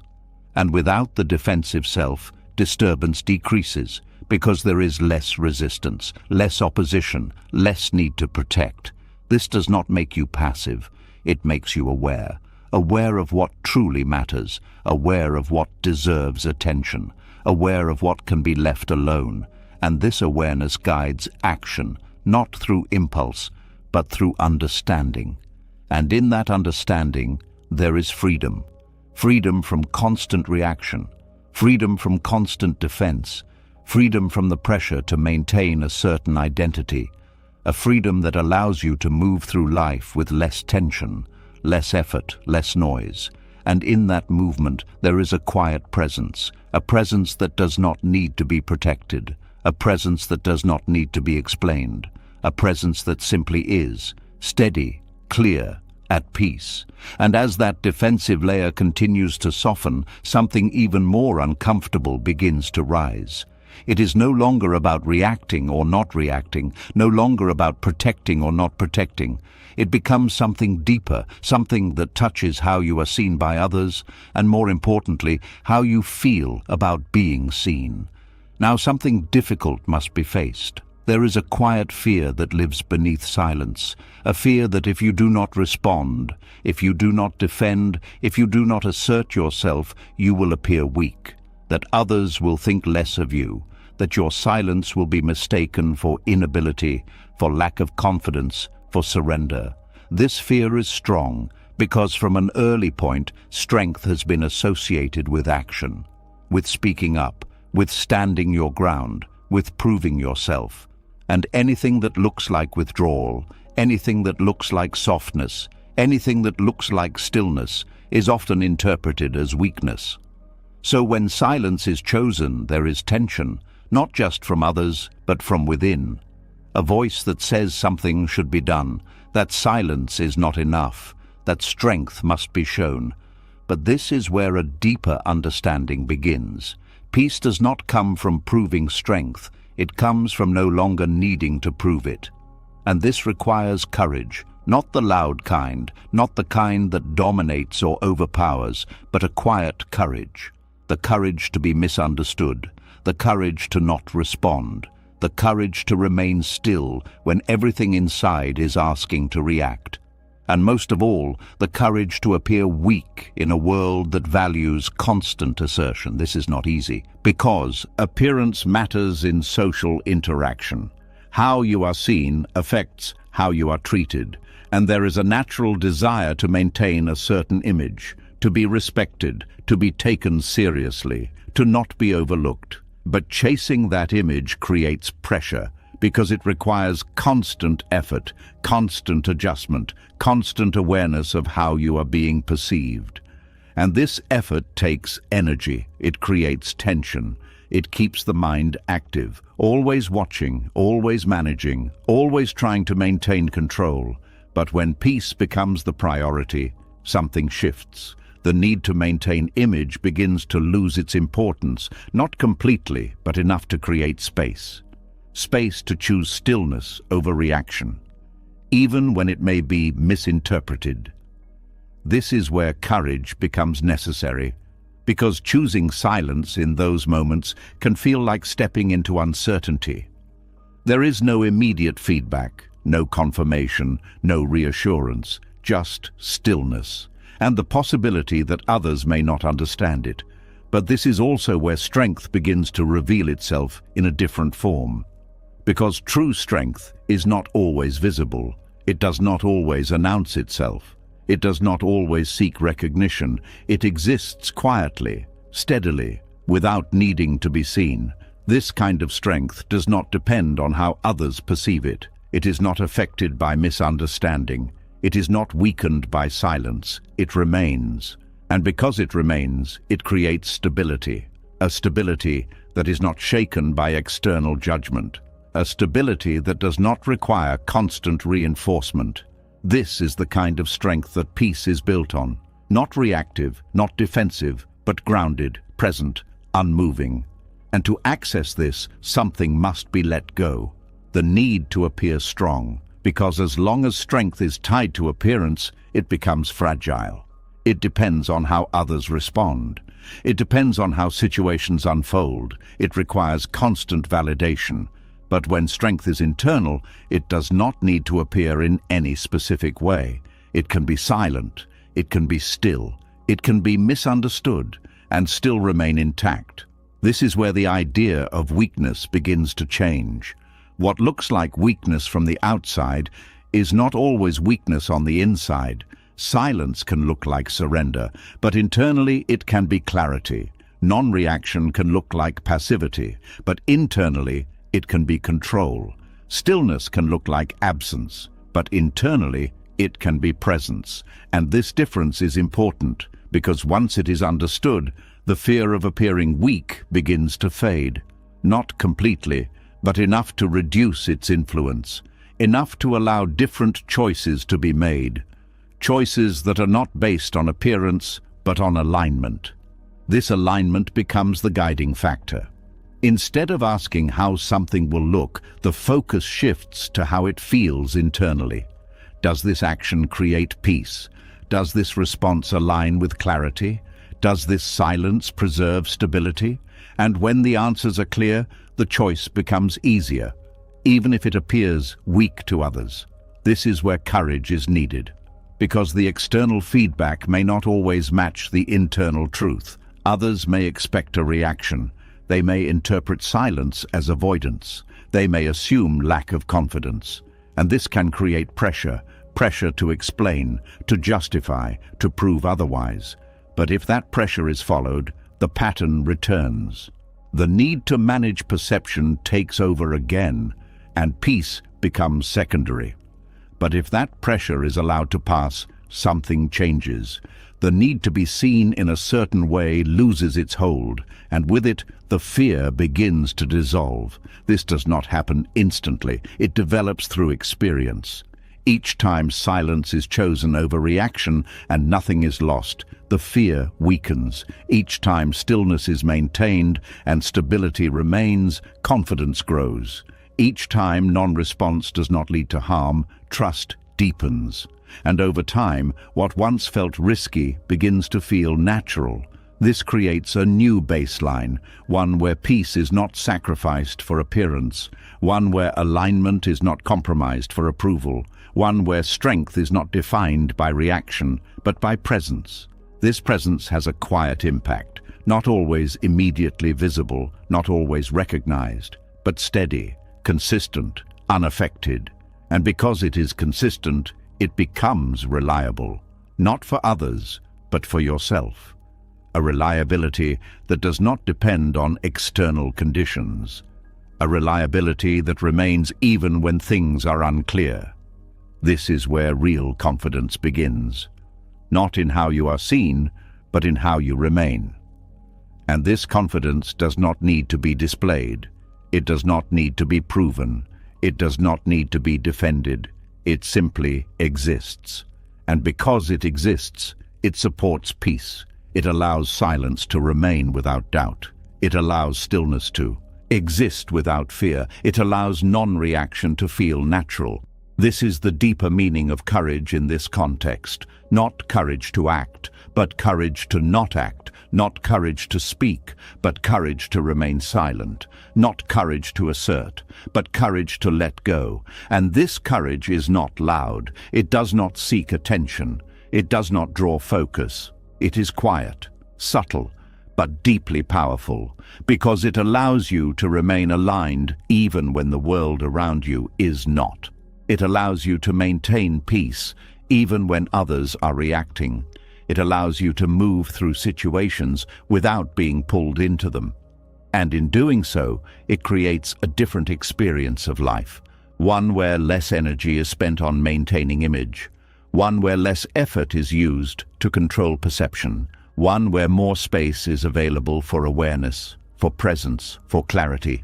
This space is where peace lives, not in constant action, not in constant defense, but in stillness, in simplicity, in the absence of unnecessary movement.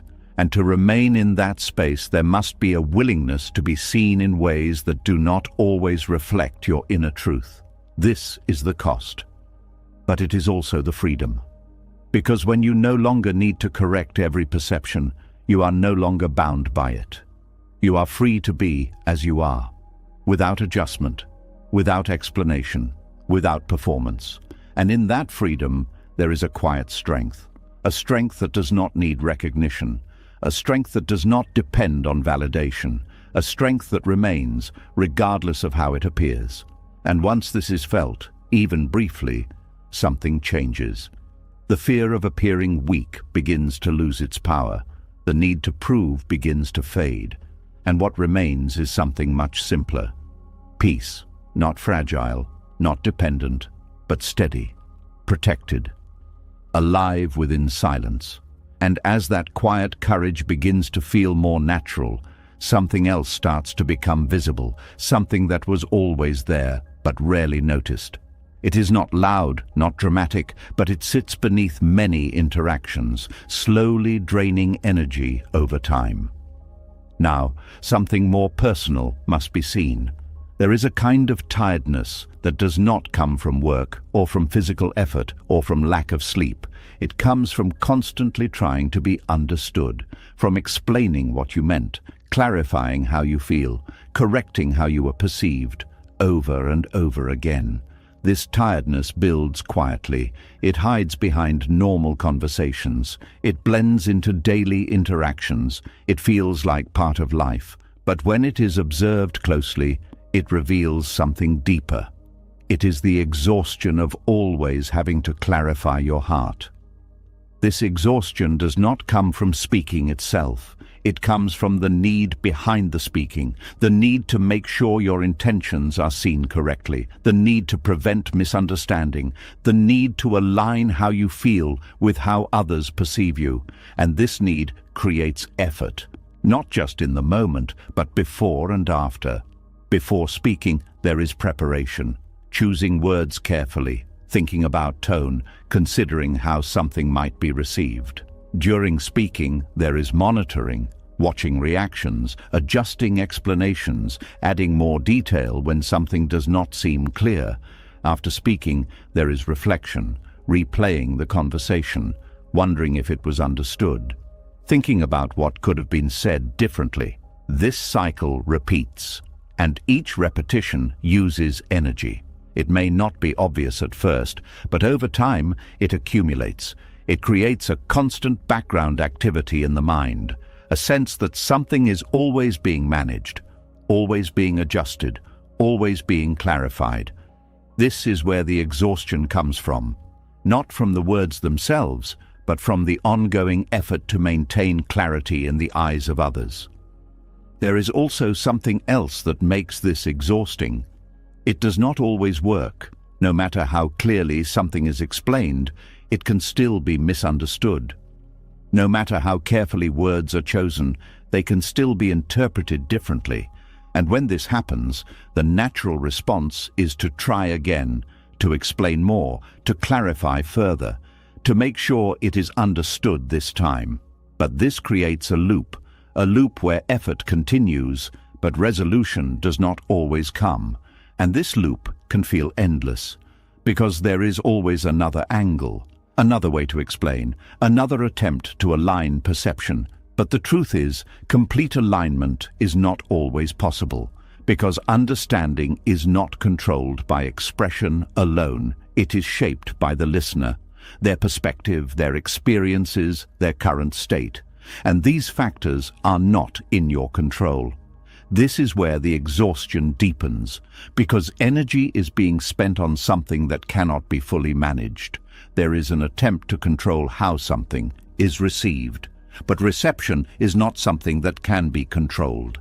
And this creates tension, a tension between effort and outcome, between intention and interpretation, between what is meant and what is heard. This tension is subtle but constant, and over time it becomes draining. This is why silence can feel relieving, not because it avoids communication, but because it removes the need for constant clarification. It removes the pressure to make everything clear. It allows space for things to exist without being fully explained. This does not mean that communication stops. It means that the need to clarify everything softens. And when that need softens, something changes. There is less mental preparation, less monitoring, less reflection. The mind becomes quieter, more at ease, because it is no longer carrying the responsibility of being fully understood at all times. There is also a shift in expectation. Instead of expecting complete understanding, there is acceptance of partial understanding. An understanding that communication is not perfect, that it does not always result in clarity, and that this is part of human interaction. This acceptance reduces pressure, because the goal is no longer perfection, it is simply expression. And when expression is not tied to outcome, it becomes lighter. Less effort is needed, less adjustment is required, and because of that, less energy is used.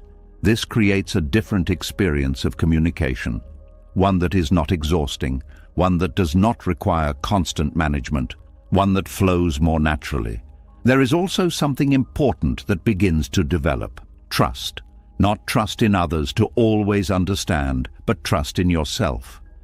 Trust that your intention is clear within you. Trust that your truth does not need constant reinforcement. Trust that misunderstanding does not diminish what is real. This trust reduces the need to clarify, because when there is confidence in your own understanding, there is less dependence on external validation. There is less urgency to make sure others see things exactly as you do. And this creates freedom. Freedom from the constant effort to align perspectives. Freedom from the pressure to explain everything. Freedom from the cycle of overthinking conversations. This freedom is not about disengaging from communication. It is about engaging with less attachment. Speaking when it is needed. Remaining silent when it is not. Allowing space for things to settle without needing to control every detail. This balance reduces exhaustion, because energy is no longer spent unnecessarily. It is used more intentionally, more selectively, and this preserves mental clarity. It allows for deeper focus. It creates space for presence. This presence changes how interactions are experienced. Instead of being focused on how something is being received, attention remains on what is actually happening, on the moment itself, on the connection itself, without the added layer of constant adjustment. This makes interactions feel more genuine, more grounded, less forced, because there is no need to perform, no need to manage perception. No need to maintain constant clarity, just natural exchange. And when something is misunderstood, it is not immediately seen as a problem. It is simply part of the process, something that can be addressed if needed or left as it is. This reduces emotional strain, because misunderstanding is no longer seen as a threat. It becomes neutral. And when it is neutral, it does not create the same need for correction. This further reduces the cycle of clarification, which further reduces exhaustion. There is also a deeper realization that begins to form. Not everything needs to be explained to be valid. Not everything needs to be understood to be real. Your feelings, your intentions, your perspective exist regardless of whether they are fully seen by others. And when this is understood, something shifts. The need to externalize everything decreases. The need to translate every internal experience into words softens. And with that, the mind becomes quieter, less active, less occupied with managing communication. This quietness is not emptiness. It is space. Space where thoughts can settle, where clarity can deepen, where presence can expand. And in that space, there is rest. A kind of rest that is not dependent on silence outside, but on reduced activity inside. This is what removes the hidden exhaustion, not by eliminating communication, but by removing unnecessary effort within it. By letting go of the need to clarify everything, by allowing some things to remain as they are, unexplained, unresolved, but still complete. This does not weaken connection, it strengthens it, because connection is not built on perfect understanding. It is built on presence, on authenticity, on the willingness to be real without constant adjustment. And when that willingness is present, communication becomes more natural, less forced, less tiring, more aligned. This alignment creates ease, an ease that is felt not just in conversations, but in the mind itself, because there is less to manage, less to carry, less to hold on to. And in that lightness, peace becomes more stable, not because everything is understood, but because the need for everything to be understood has faded. And once that need fades, the cycle of exhaustion begins to end. What remains is something simpler, a quieter way of being, where words are used when needed, where silence is allowed when not, and where the heart no longer feels the need to explain itself constantly, just to exist as it is, at peace. And as that quiet ease begins to replace the need to constantly explain, something else starts to become visible. It is not just the exhaustion that fades, but the speed at which everything inside you used to move. Thoughts, feelings, reactions, all rising and turning into words before you even noticed they had formed. Now something deeper must be practiced. There is a moment, very small, almost invisible, between feeling something and expressing it. Most of the time, that moment is skipped. Emotion rises, and almost instantly it becomes words. A reaction is triggered, and it is expressed without pause. This happens so quickly that it feels natural, automatic, even necessary. But that speed carries a cost. Because when emotion turns into speech without space, there is no clarity. There is no understanding. There is only impulse moving outward. And impulse does not always reflect truth. It reflects the state of the moment. This is where silence becomes something more than stillness. It becomes a fast. Not a fast from food, but a fast from emotional impulse, a conscious pause where feeling is allowed to exist without being immediately expressed, a space where the energy of emotion is felt fully, but not acted on instantly. This creates a separation between what arises and what is done. At first, this feels uncomfortable because the mind is used to release, used to expressing quickly, used to turning feeling into action without delay. So when silence interrupts that pattern, there is tension. The emotion does not disappear. It stays. It moves. It demands attention. And without expression, it can feel stronger. But this is where something important begins to happen. When emotion is not released immediately, it begins to change. Not because it is being controlled, but because it is being observed.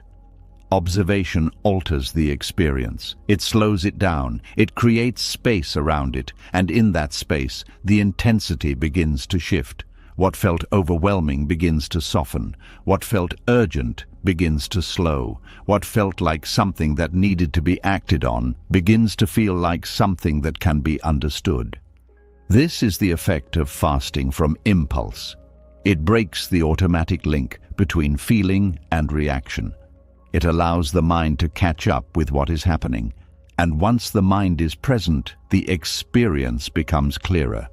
There is an ability to see the emotion without being inside it, to feel it without being driven by it, to understand it without needing to express it immediately. This changes everything, because when emotion is not immediately turned into words, those words become more intentional, more aligned, more accurate. They are no longer just a reflection of the moment. They are shaped by awareness, and because of that, they carry less disturbance. This reduces conflict, not by avoiding situations, but by changing how they are approached. Because many conflicts do not arise from what is said, but from how quickly it is said, from reacting instead of responding, from expressing before understanding. When silence is introduced, this pattern is interrupted. There is time to feel, time to process, time to see what is actually happening. And often, what is seen is different from what was initially felt. The first emotion is not always the deepest one. Anger may sit on top of hurt. Frustration may sit on top of fear. Irritation may sit on top of exhaustion. When expression happens immediately, only the surface is communicated. But when silence is present, there is a chance to see beneath, to understand what is actually there. And this understanding creates a different kind of response, one that is not driven by impulse, but guided by clarity. This is the power of emotional fasting. It reveals what is hidden beneath immediate reaction. It allows for deeper awareness, and it reduces the noise that comes from constant expression. There is also a physical aspect to this. Emotion is not just mental, it is felt in the body. Tension, tightness, movement, changes in breathing. When emotion is expressed immediately, the body does not have time to process it fully. It is released outward, often leaving residual tension behind. But when silence is practiced, the body becomes part of the experience. The emotion is felt physically, allowed to move, allowed to rise and fall, and in doing so, it completes its cycle. This creates release, not through expression, but through awareness. And this release is deeper, because it does not depend on external action. It happens internally. This reduces the need to speak from emotion, because the emotion has already been processed. There is nothing left to release through words. This changes the quality of communication. Words become calmer, more measured, less reactive, because they are no longer carrying the weight of unprocessed emotion. This also changes the relationship with feeling itself. Emotion is no longer something that must be acted on. It becomes something that can be experienced, something that can be observed, something that can pass without leaving a mark. This reduces fear, because many people react quickly out of fear of what will happen if they do not. Fear that the emotion will grow, that it will become overwhelming, that it will not go away. But when emotional fasting is practiced, it becomes clear that emotion has its own rhythm. It rises, it peaks, it falls, and if it is not fed by reaction, it completes this cycle naturally. This creates trust, trust in the process of feeling, trust that not everything needs to be expressed, trust that silence does not trap emotion, it allows it to move more freely. This trust reduces urgency, and when urgency decreases, clarity increases. This clarity allows for better decisions, because decisions are no longer made in the middle of emotional intensity. They are made after the intensity has passed, from a place that is more stable, more grounded. This leads to fewer regrets, because actions are not taken impulsively. Words are not spoken in moments of imbalance, and this preserves relationships, because unnecessary harm is reduced, misunderstandings are fewer, and communication becomes more intentional. There is also a deeper spiritual aspect to this practice. Emotional impulse is often tied to identification, to seeing the emotion as who you are. When anger arises, it feels like you are angry. When sadness arises, it feels like you are sad. But when silence creates space, something becomes visible. The emotion is present, but it is not the whole of you. It is something moving through you, not something that defines you. This creates distance, not separation, but perspective. A perspective that allows you to experience emotion without becoming it. And in that perspective, there is freedom. Freedom from being controlled by what arises. Freedom from needing to act on every feeling. Freedom to remain steady even when emotion is present. This steadiness is important, because it allows you to move through life with less disturbance, less reactivity, less internal conflict. It creates a baseline of calm, a foundation that is not easily shaken. And from that foundation, everything else becomes easier. Interactions, decisions, responses, all become more aligned, because they are not driven by impulse, they are guided by awareness. This is the essence of silence as a fast, not a denial of emotion, not a suppression of feeling, but a pause in reaction. A space where emotion can exist without immediately becoming action. And in that space, transformation happens. The mind becomes clearer. The body becomes more relaxed. The heart becomes lighter, because there is less accumulation, less residue, less unfinished emotional energy. This creates a different experience of life, one where emotions are not feared, not avoided, but understood. And because they are understood, they do not control behavior. They become part of the experience, not the driver of it. This changes how silence is seen. It is no longer just the absence of words. It becomes a practice, a discipline, a way of relating to what arises. And through this practice, something deeper develops. Patience, a patience that is not forced, but natural.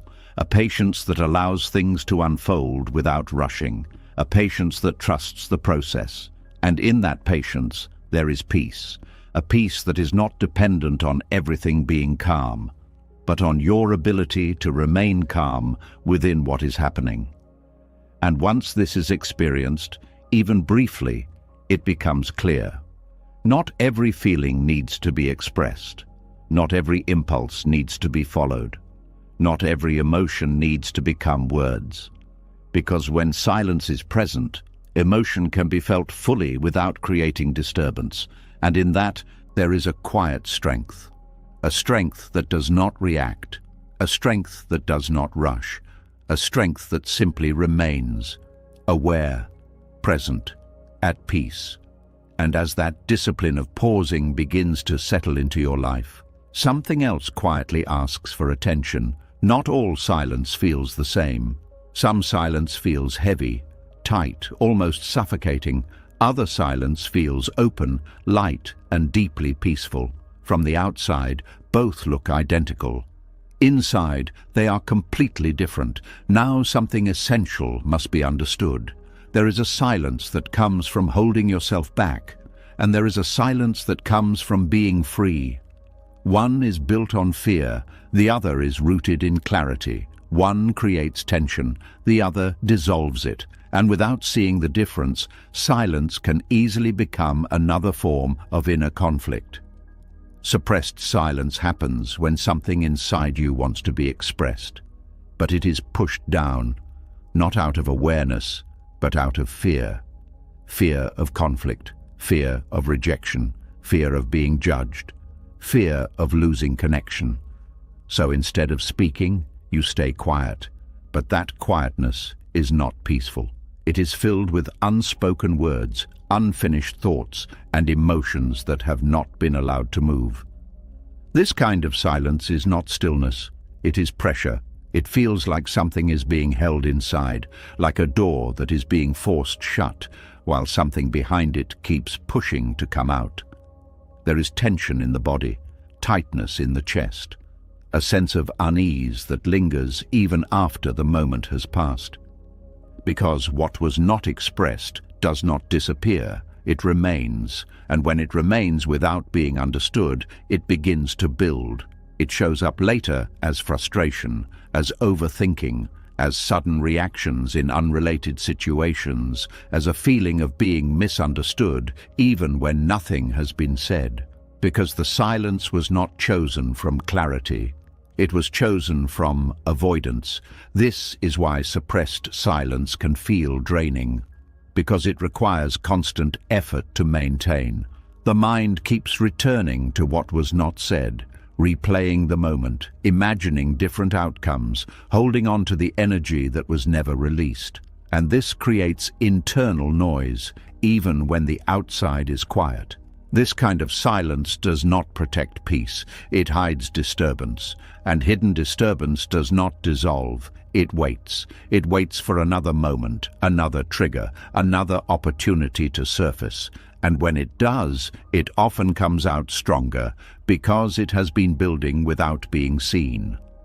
This is where confusion can arise, because silence is often recommended as a way to remain calm, to avoid unnecessary conflict, to protect energy. But when silence is practiced without awareness, it can become suppression. It can become another way of avoiding what is actually happening inside. And avoidance does not create peace. It delays discomfort. Liberated silence is different. It does not come from fear. It comes from understanding. It is not about holding something back. It is about not needing to express it. This distinction is subtle but important. In suppressed silence, there is something that feels like it must be said, but is not. In liberated silence, there is nothing that needs to be said in that moment. Not because it is being avoided, but because it is already understood internally.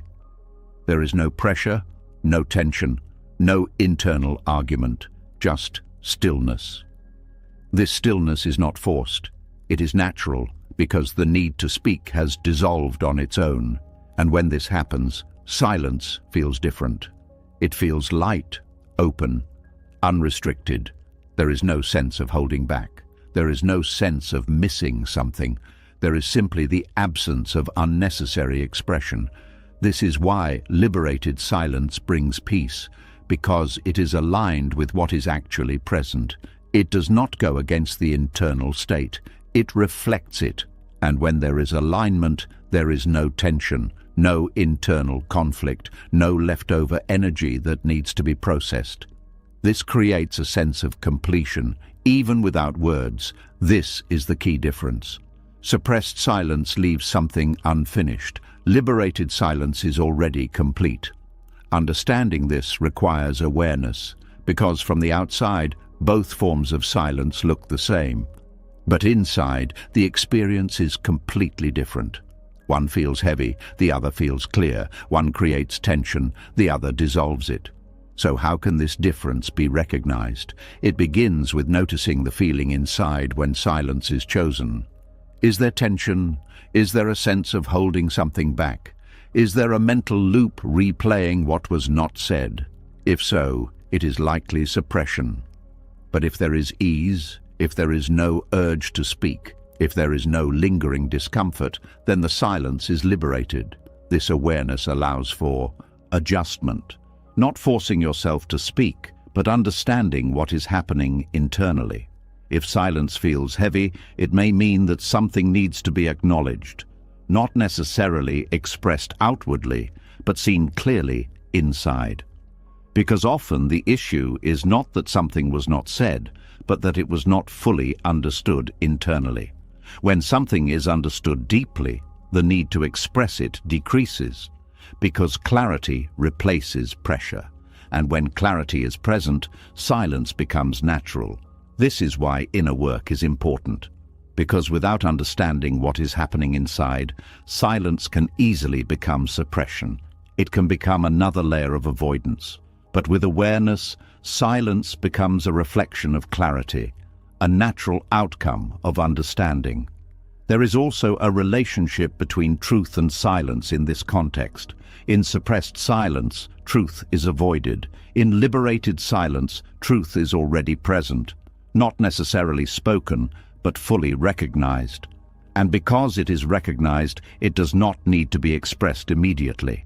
It can exist quietly, without pressure, without urgency. This quiet existence of truth creates stability, because it is not dependent on external acknowledgement. It is not waiting to be confirmed. It simply is. And when truth is held in this way, silence feels complete. There is no need to prove, no need to explain, no need to correct, because nothing is missing. This changes how communication happens. Words are no longer used to release pressure. They are used to express clarity.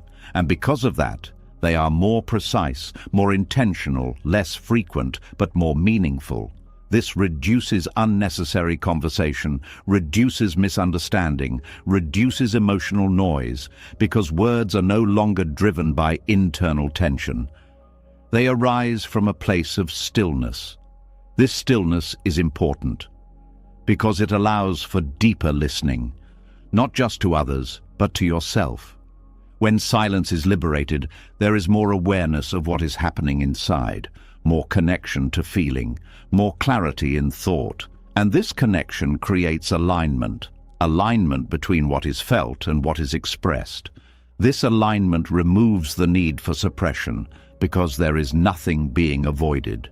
Everything is seen, everything is understood, and from that understanding, silence becomes a choice.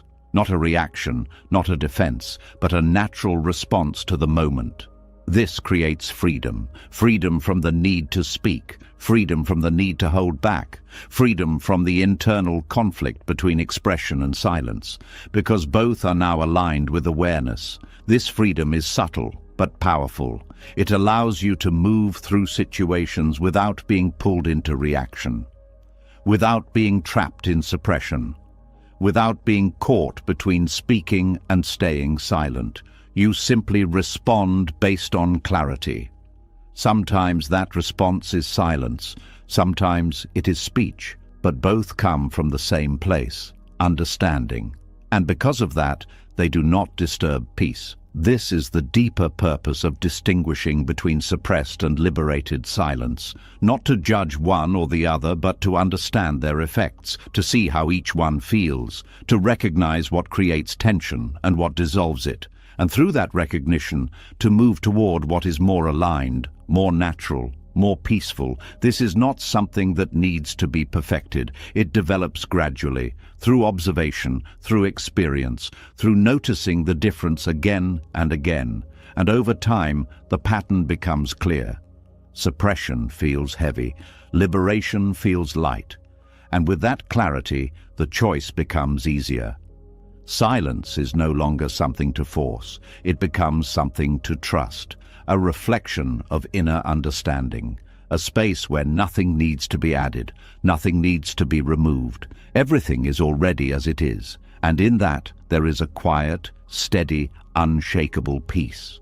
And as that clarity between suppression and freedom becomes steady, another illusion begins to fall apart. It is subtle, almost invisible, yet it shapes so many interactions without being noticed. It lives inside the effort to explain, inside the need to clarify, inside the urge to be understood. Now something deeper must be seen. There is a quiet belief that sits beneath many words. A belief that if you explain well enough, speak clearly enough, choose the right tone, the right timing, the right words, you can shape how another person thinks. That you can guide their perception, influence their understanding, and bring their mind into alignment with yours. This belief feels natural because communication seems like control. If you say it right, they will get it. If you explain it better, they will understand. If you try one more time, they will finally see. But this belief carries a hidden weight, because it assumes that another person's mind is something you can manage. And when this assumption is held, effort increases. You try harder, you adjust more, you explain again, you clarify deeper. And when it does not work, there is frustration, confusion, a feeling that something is missing. But what is actually missing is not better words. It is the understanding that you cannot control another mind. This is where silence begins to dissolve the illusion. Because when you stop trying to explain, when you stop trying to guide how others think, something becomes visible. Their mind continues as it is. Their thoughts remain shaped by their own perspective. Their understanding follows their own path. And in seeing this, something shifts. The effort to control begins to loosen, not because you decide to give up, but because you begin to see that control was never truly there. Every person experiences the world through their own lens, their history, their beliefs, their emotions, their current state. All of these shape how they interpret what is said. So even if your words are clear, their understanding may not match your intention. And this is not a failure of communication, it is the nature of perception. When this is understood, the need to control begins to fade, because it becomes clear that understanding is not something you can force. It is something that arises when conditions are right. And those conditions are not always in your hands. This reduces pressure, because the responsibility shifts. You are no longer responsible for how something is received. You are only responsible for what is expressed.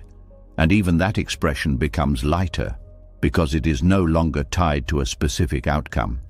It is not aimed at controlling, it is simply sharing. And when sharing replaces controlling, silence becomes easier. Because there is no longer a need to fill every gap, no longer a need to guide every thought, no longer a need to adjust every perception. There is space. Space for others to think as they do, space for misunderstanding to exist, space for difference to remain.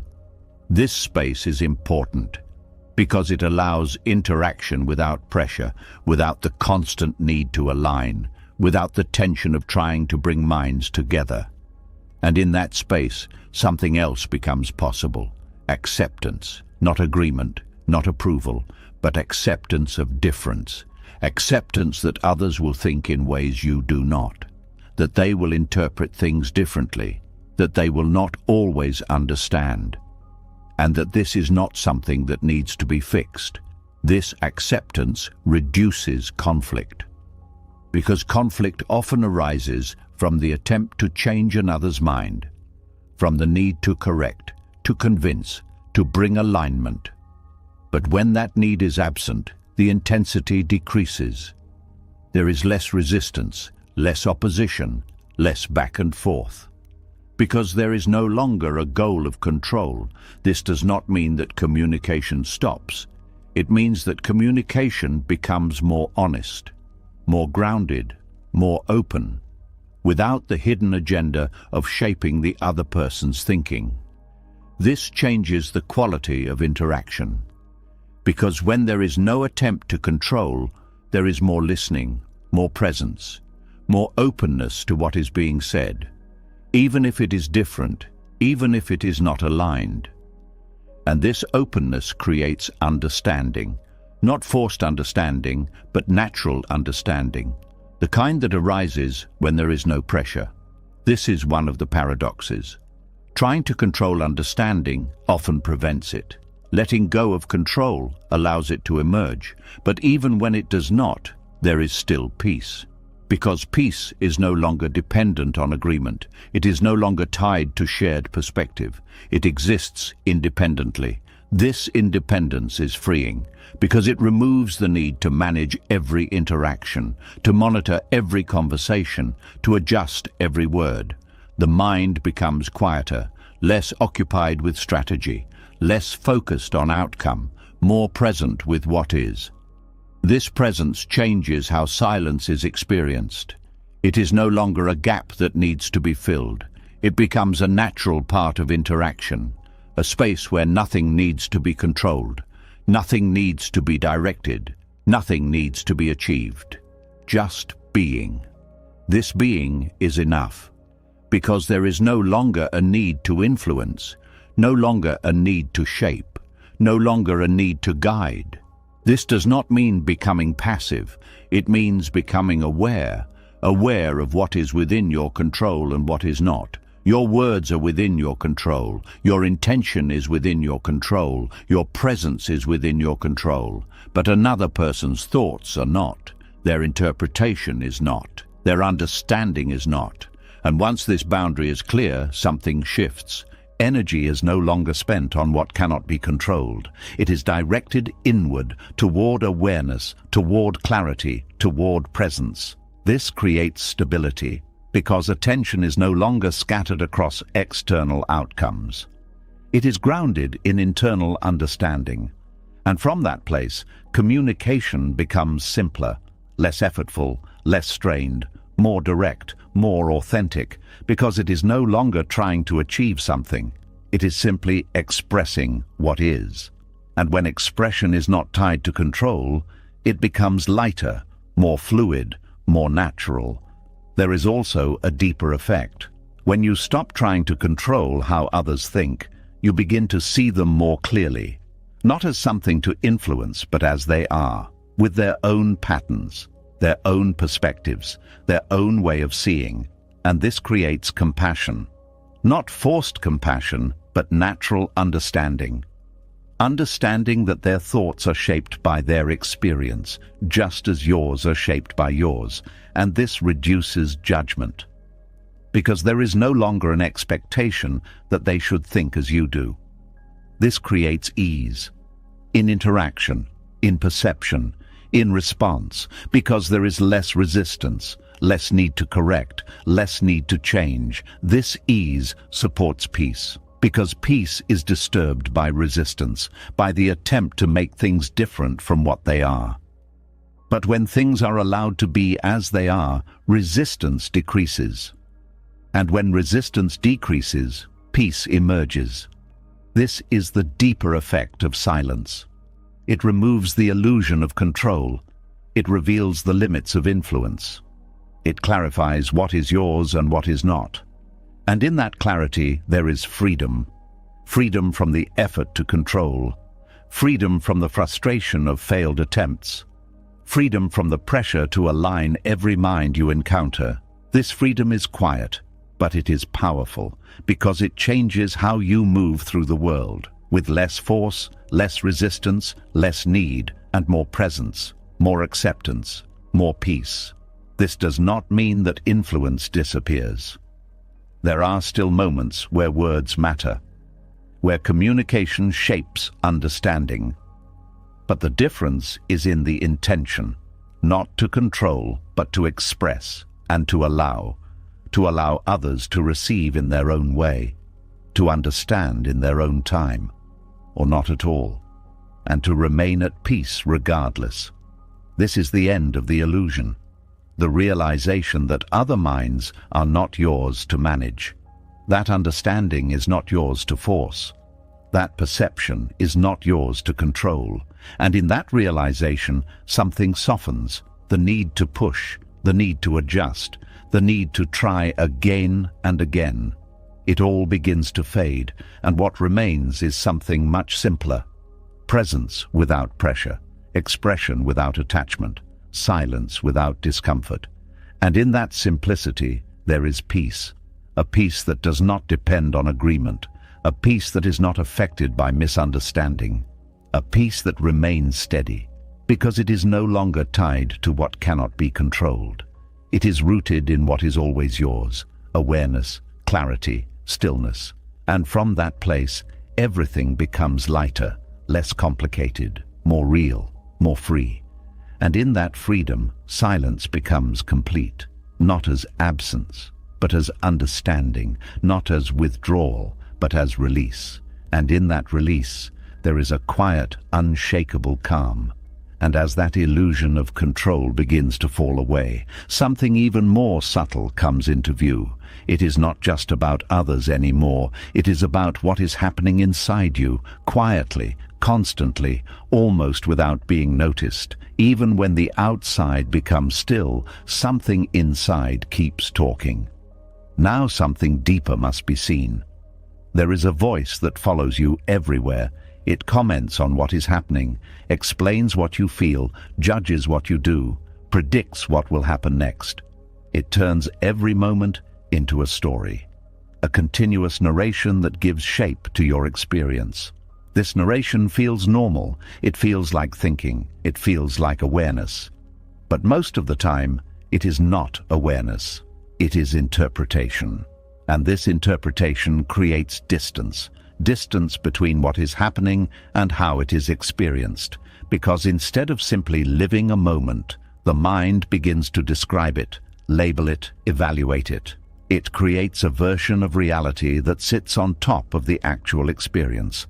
And over time, this version becomes more dominant than the experience itself. This is where disturbance begins, because the narration is not neutral. It carries judgment. It carries expectation. It carries comparison. It brings in the past. It projects into the future. And in doing so, it pulls attention away from what is actually here. This creates tension because there is a constant movement away from presence, a constant need to make sense of everything, to define it, to understand it, to explain it. But not everything needs to be explained. Not everything needs to be turned into a story. Some moments are complete as they are, without interpretation, without narration. And this is where the deepest peace begins to appear. When the need to narrate starts to fade. This does not mean that thinking stops completely. It means that thinking is no longer constant, no longer automatic, no longer attached to every moment. There is space between thoughts. There is silence between interpretations, and in that space, something else becomes visible, direct experience. What is actually happening, without the layer of explanation, the feeling of breathing, the sensation of being present, the simple awareness of existence. This awareness is different from narration. It does not describe. It does not judge. It does not create a story. It simply notices. And in noticing, there is no conflict. Because conflict often comes from interpretation, from how something is labeled, from what meaning is given to it. But when there is only awareness, without added meaning, there is no resistance. There is no need to change anything, no need to adjust, no need to make it different. This creates peace, not as something that is achieved, but as something that is uncovered when narration stops. There is also something important that becomes clear. Narration often creates identity. The mind builds a sense of self through stories. Who you are, what you have done, what you are going through, how you are perceived. All of this is shaped by internal dialogue. And this dialogue reinforces patterns. It repeats the same thoughts, the same descriptions, the same interpretations, until they feel like truth. But these are not always truth. They are constructions. They are ways of organizing experience. And when they are not questioned, they become limiting. They create a fixed sense of self, a version that must be maintained, protected, defended. This ties back to the defensive self, because when identity is built through narration, it becomes fragile. It depends on the continuation of the story, on the consistency of the narrative. And this creates pressure. Pressure to keep the story aligned, to correct anything that does not fit, to maintain coherence. But when narration begins to fade, something changes. Identity becomes less rigid, less fixed, less dependent on constant reinforcement. There is more openness, more flexibility, more space, because the self is no longer defined by a continuous stream of thoughts. It is experienced directly, moment by moment, without needing to be described. This reduces tension because there is less to maintain, less to protect, less to control, and with that, the mind becomes quieter, not empty, but calm, not inactive, but clear. This clarity allows for a different kind of presence, one that is not caught in thought, not pulled into stories, but grounded in what is happening now. This grounding creates stability, because it is not dependent on interpretation, it is based on direct experience, and direct experience does not create conflict. It simply is. There is also a reduction in overthinking, because overthinking is driven by narration, by the need to analyze, to understand, to solve. When narration slows, overthinking decreases, because there is less material to work with, less repetition, less looping. This frees up mental space, space that can be used for awareness, for presence, for stillness, and in that stillness there is peace. A peace that is not disturbed by constant thought, a peace that is not interrupted by interpretation, a peace that remains even when things are not fully understood.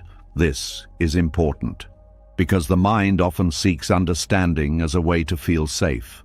It tries to explain everything, to make everything clear, to reduce uncertainty, but this effort can create more disturbance, because not everything can be fully understood, not everything can be explained, and trying to do so creates tension. But when narration is reduced, there is more comfort with not knowing, more acceptance of uncertainty, more ease in not having answers. This reduces mental pressure, because there is no longer a need to resolve everything. Things can remain open, unfinished, and still be at peace. There is also a deeper connection to reality, because without constant narration, perception becomes clearer, less filtered, less distorted. Things are seen more directly, without the overlay of judgment, without the weight of interpretation. This creates a sense of freshness, a sense of immediacy, because each moment is experienced as it is, not as it is described. This changes how life feels, more vivid, more real, more present, because attention is not divided between experience and explanation. It is fully in the experience. This is where silence becomes powerful again, not just silence in words, but silence in thought. A quiet mind that does not need to comment on everything, that does not need to narrate every moment. That allows experience to unfold without interference. This silence is not forced. It emerges naturally when the need to narrate decreases, when the mind no longer feels the need to explain everything. When awareness replaces interpretation, this does not mean losing intelligence. It means using it differently. Thinking becomes a tool, not a constant state, used when needed, set aside when not. This creates balance between thinking and being, between analysis and presence, between narration and silence, and in this balance, peace becomes stable, because it is not constantly disrupted by internal dialogue. It is supported by stillness. This stillness is not something that needs to be created. It is already there, beneath the noise, beneath the narration, beneath the constant movement of thought. And when the noise quiets, even slightly, this stillness becomes visible, clear, calm, unshaken. This is the deepest peace, not dependent on circumstances, not affected by what is happening outside, because it comes from within, from the absence of unnecessary narration, from the presence of direct awareness. And once this is experienced, something shifts. The need to constantly think begins to fade. The urge to explain everything softens. The habit of narrating every moment loosens. And what remains is something simpler, being, just being, without needing to describe it, without needing to understand it fully, without needing to turn it into a story. And in that simplicity, there is freedom. Freedom from constant mental activity. Freedom from the pressure to make sense of everything. Freedom to experience life as it is, without interference, without noise, without narration. And in that freedom, there is peace, a deep, steady, unshakable peace. That does not come from controlling the world, but from no longer needing to explain it. And in that quiet, everything becomes lighter, clearer, more real, and fully at rest. And as that inner narration begins to quiet, something else becomes easier to notice. The mind is no longer as crowded, the noise is no longer constant, and in that space, a different kind of awareness starts to grow. You begin to see not only your own thoughts and emotions, but also what is coming from others. Now, something deeper must be understood. Not every feeling inside you belongs to you. There are emotions that arise naturally from your own experience, and there are emotions that are picked up from the environment around you, from the tone of a conversation, from the energy of a room, from the words and moods of others. These borrowed emotions often feel real, immediate, and personal, but their source is not always within. This is where confusion begins, because when these emotions are not recognized as borrowed, they are treated as your own. They are analyzed, reacted to, expressed, and carried. And in doing so, they become part of your inner state, even though they were never yours to begin with. This creates disturbance, because you are carrying more than you need to, more tension, more stress, more emotional weight. And this accumulation can happen without awareness. A conversation leaves you feeling uneasy. A person's frustration lingers in your mind. A situation that was not directly yours begins to affect your mood. And without noticing, your inner space becomes filled with emotions that were never truly yours. This is where silence becomes protection. Not just protection from external noise, but protection from internal absorption. Because when you are silent, when you are not immediately reacting, not immediately engaging, there is space to observe what is happening, to notice what you are feeling, to see where it is coming from. And in that observation, something becomes clear. Not everything needs to be taken in. Not every emotion needs to be carried. Not every feeling needs to become part of your internal state. This awareness creates a boundary, not a rigid wall, but a subtle distinction between what is yours and what is not. This distinction is important, because without it, everything blends together. Your emotions, others' emotions, external energy, internal response, all mixed into one experience. And this creates confusion, because it becomes difficult to know what you are actually feeling. And when there is confusion, there is instability. But when silence is present, clarity increases. There is time to notice, to pause, to feel without immediately identifying. And this pause allows for separation, a separation that does not reject what is happening, but simply observes it. This changes how emotions are experienced. Instead of immediately becoming part of you, they are seen, felt, but not owned. This reduces intensity, because borrowed emotions often carry extra weight. They are not processed through your own understanding. They are absorbed quickly. And when they are not recognized, they can create unnecessary stress. But when they are seen as borrowed, their hold weakens. They pass more easily, because there is no attachment, no identification, just awareness.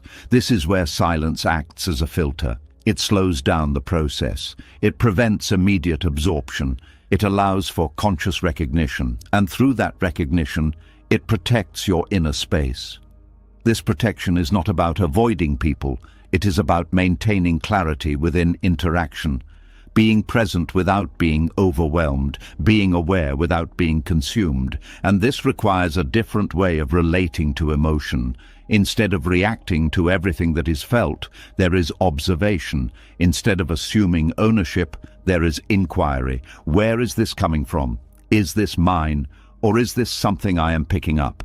These questions do not need to be answered immediately. They create space. And in that space, understanding begins to form. There is also a deeper layer to this: empathy. Feeling what others feel can be a form of connection, but without awareness, empathy can turn into absorption. Instead of understanding another's experience, you begin to carry it, and this can become overwhelming, because you are not only dealing with your own emotions, but also with those of others. This is where silence becomes balance. It allows for empathy without absorption, understanding without carrying, connection without losing your center. Because when there is silence, there is space. And in that space, emotions can be felt without being taken on. This creates a different kind of presence, one that is open but not overwhelmed, sensitive but not reactive, connected but not consumed. This presence is stable because it is not dependent on the emotional state of others.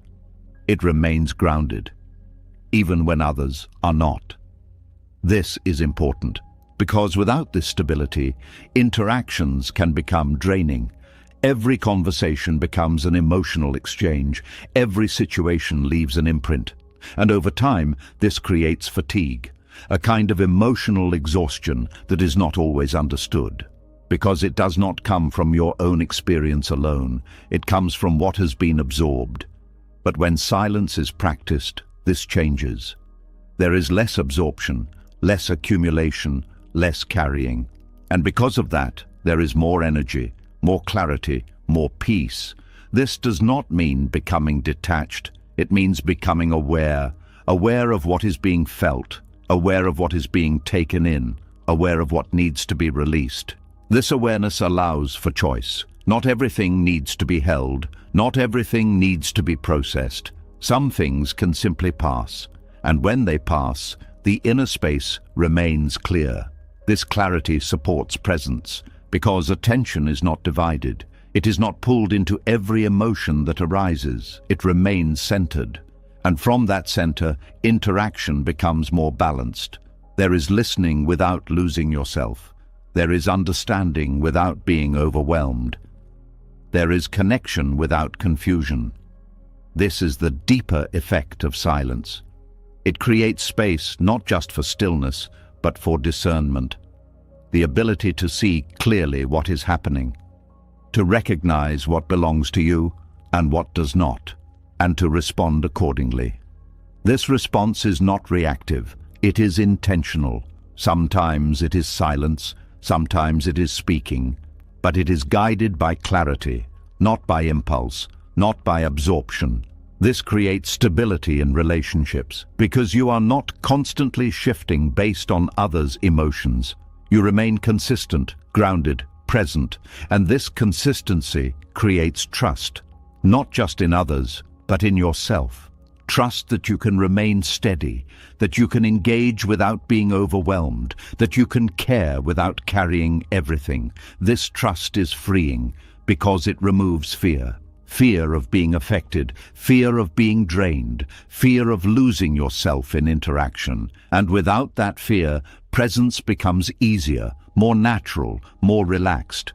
This is where peace deepens, because peace is not just the absence of conflict. It is the presence of clarity. Clarity about what is yours, clarity about what is not, clarity about what needs attention and what does not. And when this clarity is present, silence becomes a powerful tool, not just for reducing noise, but for maintaining balance, for protecting energy, for preserving inner space. This protection is not rigid, it is fluid. It adjusts based on awareness. It allows for connection while maintaining boundaries. It allows for empathy without losing center. It allows for presence without absorption. And in that balance, there is peace. A peace that is not easily disturbed, because it is not dependent on external conditions. It is maintained through understanding, through awareness, through silence. And once this is experienced, even briefly, something changes. The need to react to every emotion decreases. The tendency to absorb everything softens. The inner space becomes clearer, lighter, more stable, and in that stability there is freedom. freedom to engage without being affected, freedom to feel without being overwhelmed, freedom to be present without losing yourself. And in that freedom, silence becomes more than absence. It becomes protection, a quiet, steady shield that allows you to move through the world with openness, without losing peace.